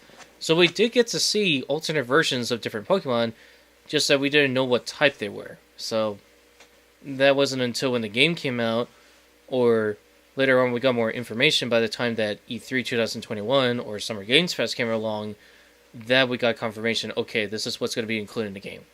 So they did actually introduce us a lot of stuff in the Pokemon Day 2021, but it's just that they kind of give out a little bit more and more later on that year. So they actually did give a lot of info on Pokemon Day 2021.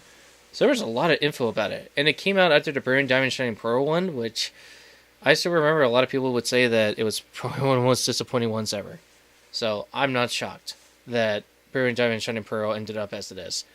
Thankfully, a fan mod of the game actually made it a lot better, but unfortunately the damage was done, and people are like, nah, we don't want remakes of old games anymore. Just don't touch them, Game Freak. You're going to make them worse. They were released together, and this could be that same situation. So Yeah. I'm on the fence, right? But at the same time, right now, what makes sense is the Nintendo Switch 2 is revealed in January. Yeah. And then we get Legends ZA trailer Now they start on Pokemon announcing Day. games. Because you know? from Pokemon Day on, that will be like the normal 6-month cycle, and then Legends ZA comes out in freaking November of 2025. Like that's the sad, most obvious reality. Like that's the one that's just like makes the most logical sense of what they do. They do a 6 months to 8 months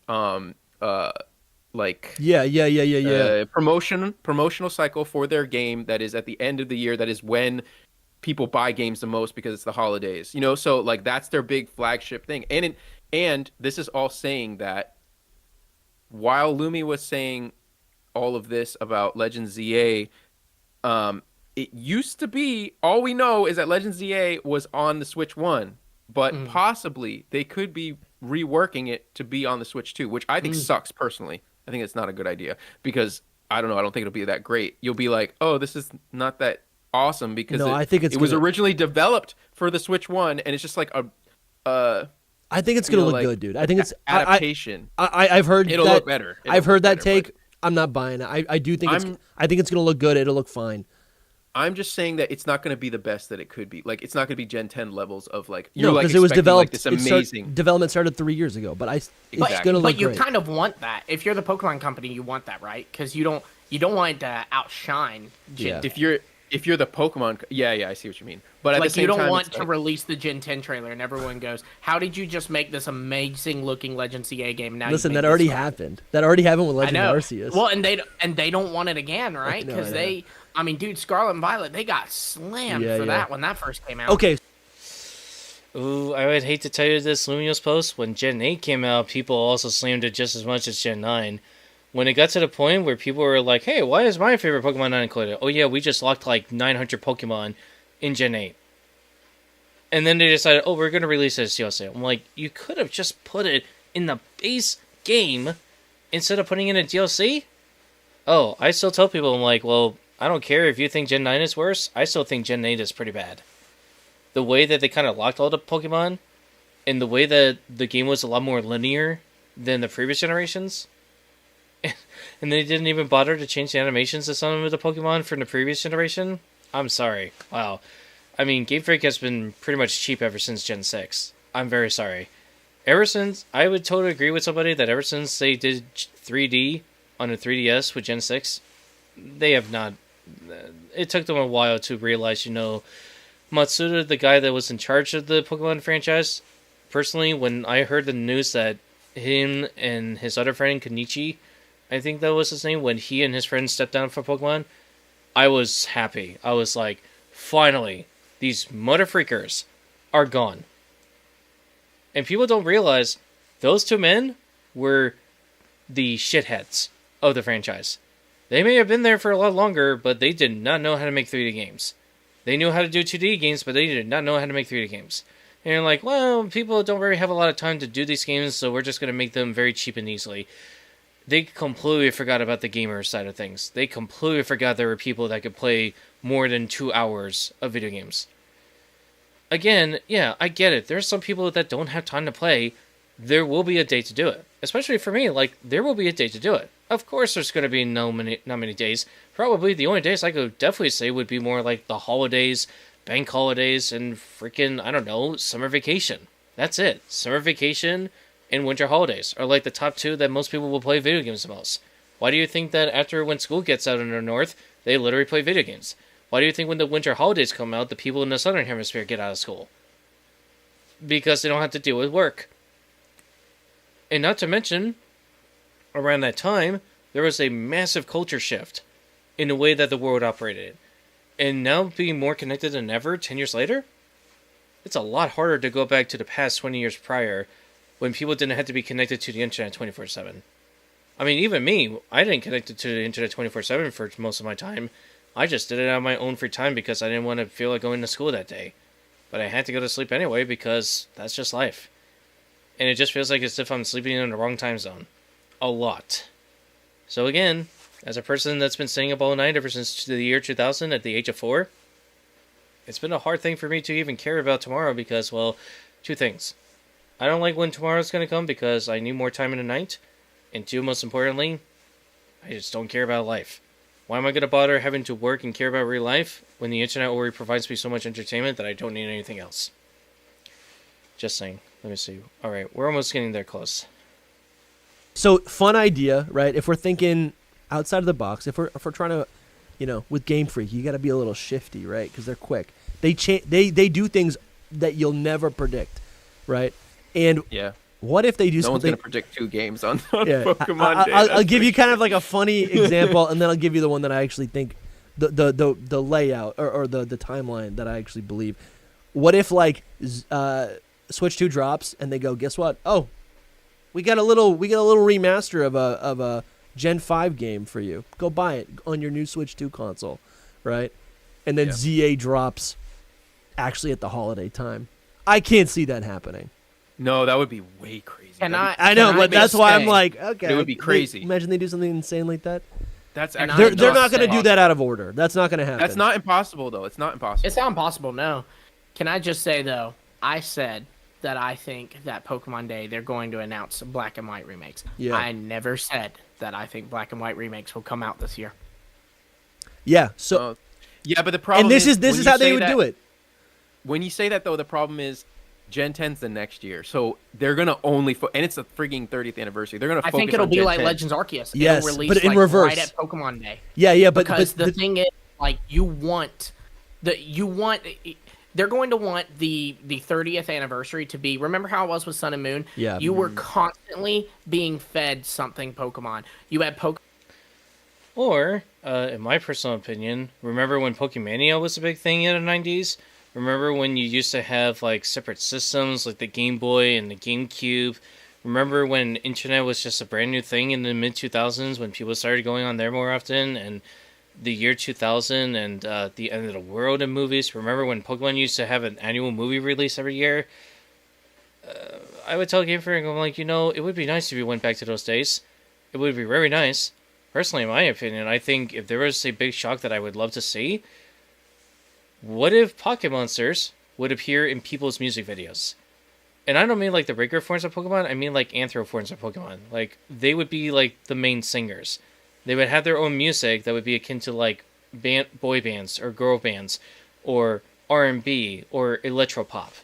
Would it be really cool to go back in 2010 and instead of just the actual artist from that time period, what if it was be the human, what was it, Will.i.am is basically just, I don't know, I'm just going to throw it out there, for example. What if Will.i.am ended up being a Gigalith, Anthro Gigalith? What if Britney Spears ended up being, I don't know, a freaking, what if she ended up being, I don't know, a Meloletta? And before that, back in, the 90s, what if Britney Spears was basically, I don't know, what if she was, I don't know, a freaking Arbok? What if Madonna was basically, Gardevoir? Or Latias? Or Lugia? Or Legendary Pokemon? I mean, there's so many ways that you could do celebrate 30th anniversary. Personally, in my opinion, I think one of the best things that I would like to see is a history of the birth of the year that Ash Ketchum was born, all the way up to where he would have been now had he still been living. So it would be he was born in 1987. 1986. He became 10 years old in 1986. I mean, technically the anime started in 1997, so technically he would have been born in 1987. And then by the time 1997, the first episode came around, he was 10 years old in April of 1997. So, with that case, he would have been born in April 1987. He would have been 10 years old in 1997. And by the time that 2017 would have come around, he would have been in his 30s.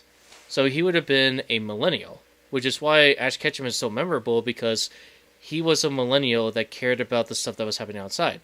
When you see, like, Liko and Roy, they're mostly born, like, I don't know, in the late 2000s, early 2010s. Liko and Roy represent the generation of the late 2000s, early 2010s Gen Z. Ash Ketchum represents the mid to late millennial and early Gen Z person. So he was born as a millennial, grew up in the millennial and early in the millennial zillennial moments, and by the time he got to 20 years old in 2007, he pretty much would have been an adult, just like he pretty much would have been similar ages as adults to like David Guetta, will.i.am, Usher, and pretty much, I don't know, Justin Derulo. So it would make sense for me if Ash, by the time that 2010 came around, he probably would have been like 23 years old, very similar to David Guetta, Usher, Jason Derulo, and, I mean, for all I care, probably like years younger than Britney Spears, but 2 years younger than Taylor Swift. I'm sorry, but 2 years older than Taylor Swift. So it would be really nice to just like list all the music of when Ash was born to where it is now, to kind of see why Ash would have loved 80s music as much as like 90s and 2000s. That would be really nice. Now, wouldn't you? Imagine like we go through the years, like here's what happened in 1987 all the way to like here. Here's what could have happened in Pokemon World. Here's what happened in real life at that time. Would have been a really cool moment to see. And considering that Ash is probably like turning, I don't know, 40 years old this year, and then by the time that 2037 is going to come around, he's going to be 50s anyway. So Ash is going to be like 50 years old anyway by the time Pokemon celebrates its 40th anniversary anyway. And by the time that Pokemon celebrates its 50th anniversary, I'm going to be in my 50s. So there's that to consider. Oh, we already passed the 2011 mark. Well then. I unfortunately am going to have to say this, but I'm going to have to pause this video here. But as I mentioned before, I put it in the link below in the chat if you'd like to do so. But it is already past the 20-minute mark of that video. And unfortunately, I'm going to have to call it quits here. Yeah, 20th anniversary of YouTube, part 2. 20 years of YouTube that it's been around since 2005. Bulbapedia on February 14th, and Valentine's Day February 14th. Yeah, I kind of slipped in on February 14th, but, I mean, the way that one of the commenters told me about how I was boring, I might need to make a video of why I act like this. And I think that's the problem, is that if I tell people how I truly felt in the past in 2013 up until 2023,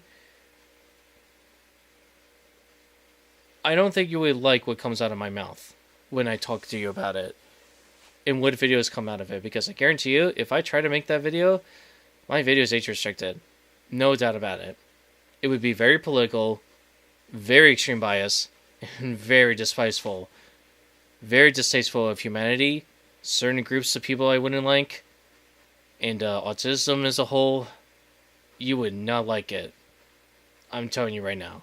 And some of the footage that I would probably show you, or the things I would have described, I don't know you would really like what I'm going to talk about in the video if I ever do one of why am I bored. But there are two things why I act like this. One, Boston bombing in politics. Two, plain tiredness. That's about all I'm going to go for. So, as you can see in my face, I'm exhausted, I'm tired, and at this point I'm just going to go to bed. So, before I go and end the stream, I do want to mention that on Saturday, February 15th, which is today, I will be doing the Twitch live stream at 8 p.m. or 9 p.m. Eastern Standard Time, whenever I get a chance. And I'll probably DJ for like maybe 3 or 4 hours, it depends. But you will hear me DJ and go from there. But the background that I have back here will pretty much remain the same. The next time I do a YouTube live stream will be on February 23rd, 2025. So if you want to come hang out, and on that day I will try to play video games more often than I do with watching videos. But I figure that it's kind of more fun to just watch videos rather than, I don't know, see me playing a modded video game for like the next 2 hours. But I'll have to see. If people prefer to see me watch videos, or in some cases, it might be age restricted only, so you'll have to see. But what if I told you that either at the end of February or at the beginning of March, I will show you, for those that have been following me on DeviantArt and Fur Affinity and through my Discord and one of my Discord servers for the past 5 or 6 years, you probably know that I mentioned a Blueberry inflation story that I've been working on for the past 5 years, and you're wondering about the status of where it is now. So, either video games on that day, or it might be something else. Who knows? But I do think it might be video games on that day. When it comes down to March 1st, which that would be on a Saturday, unfortunately I'll be doing DJ Livestream, but sometime on March 2nd, or some other day, I might be able to show you the status of my personal, not safe for work stories that I think you'll enjoy. And yes, I am working on one. Yes, I'm still working on the same story I've been working on since March 2020, so that is still in the works. It's just that the problem is that some of the characters I had in my extras from 3000 onward, unfortunately got lost or deleted due to the Windows operating system upgrade, so I'm probably going to have to start that part all over again, so sorry.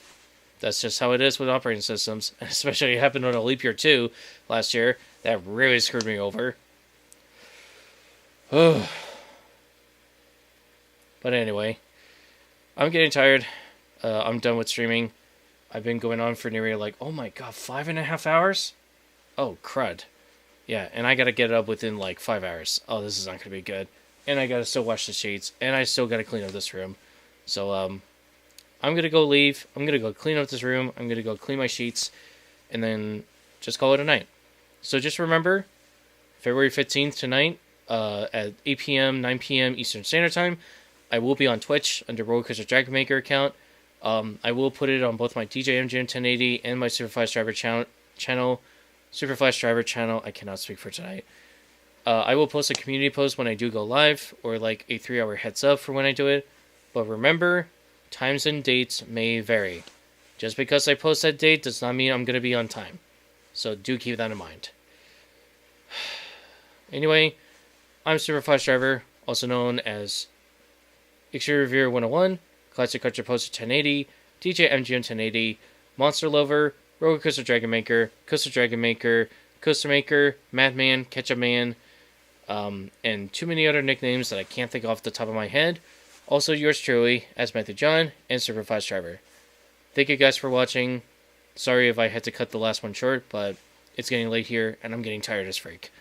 But thank you guys for probably maybe walking down memory lane of some of the videos I used to watch. And for the Wii Trailer videos, we will explore that maybe next year in 2026 for Nintendo Wii's 20th anniversary, so that's going to be a lot of fun. And maybe I might play some Wii games and I'll show you my collection of Wii games that I might end up introducing. You'll never know. So until then, guys, I'm Matthew John, also known as SuperFlashDriver. Thanks for watching, and I'll see you guys tomorrow on Twitch. But if not, have a wonderful rest of your Valentine's Day weekend, and I'll see you guys next time. Peace, everybody. Take care, and have a good day or good night, wherever you may be. See you later, guys.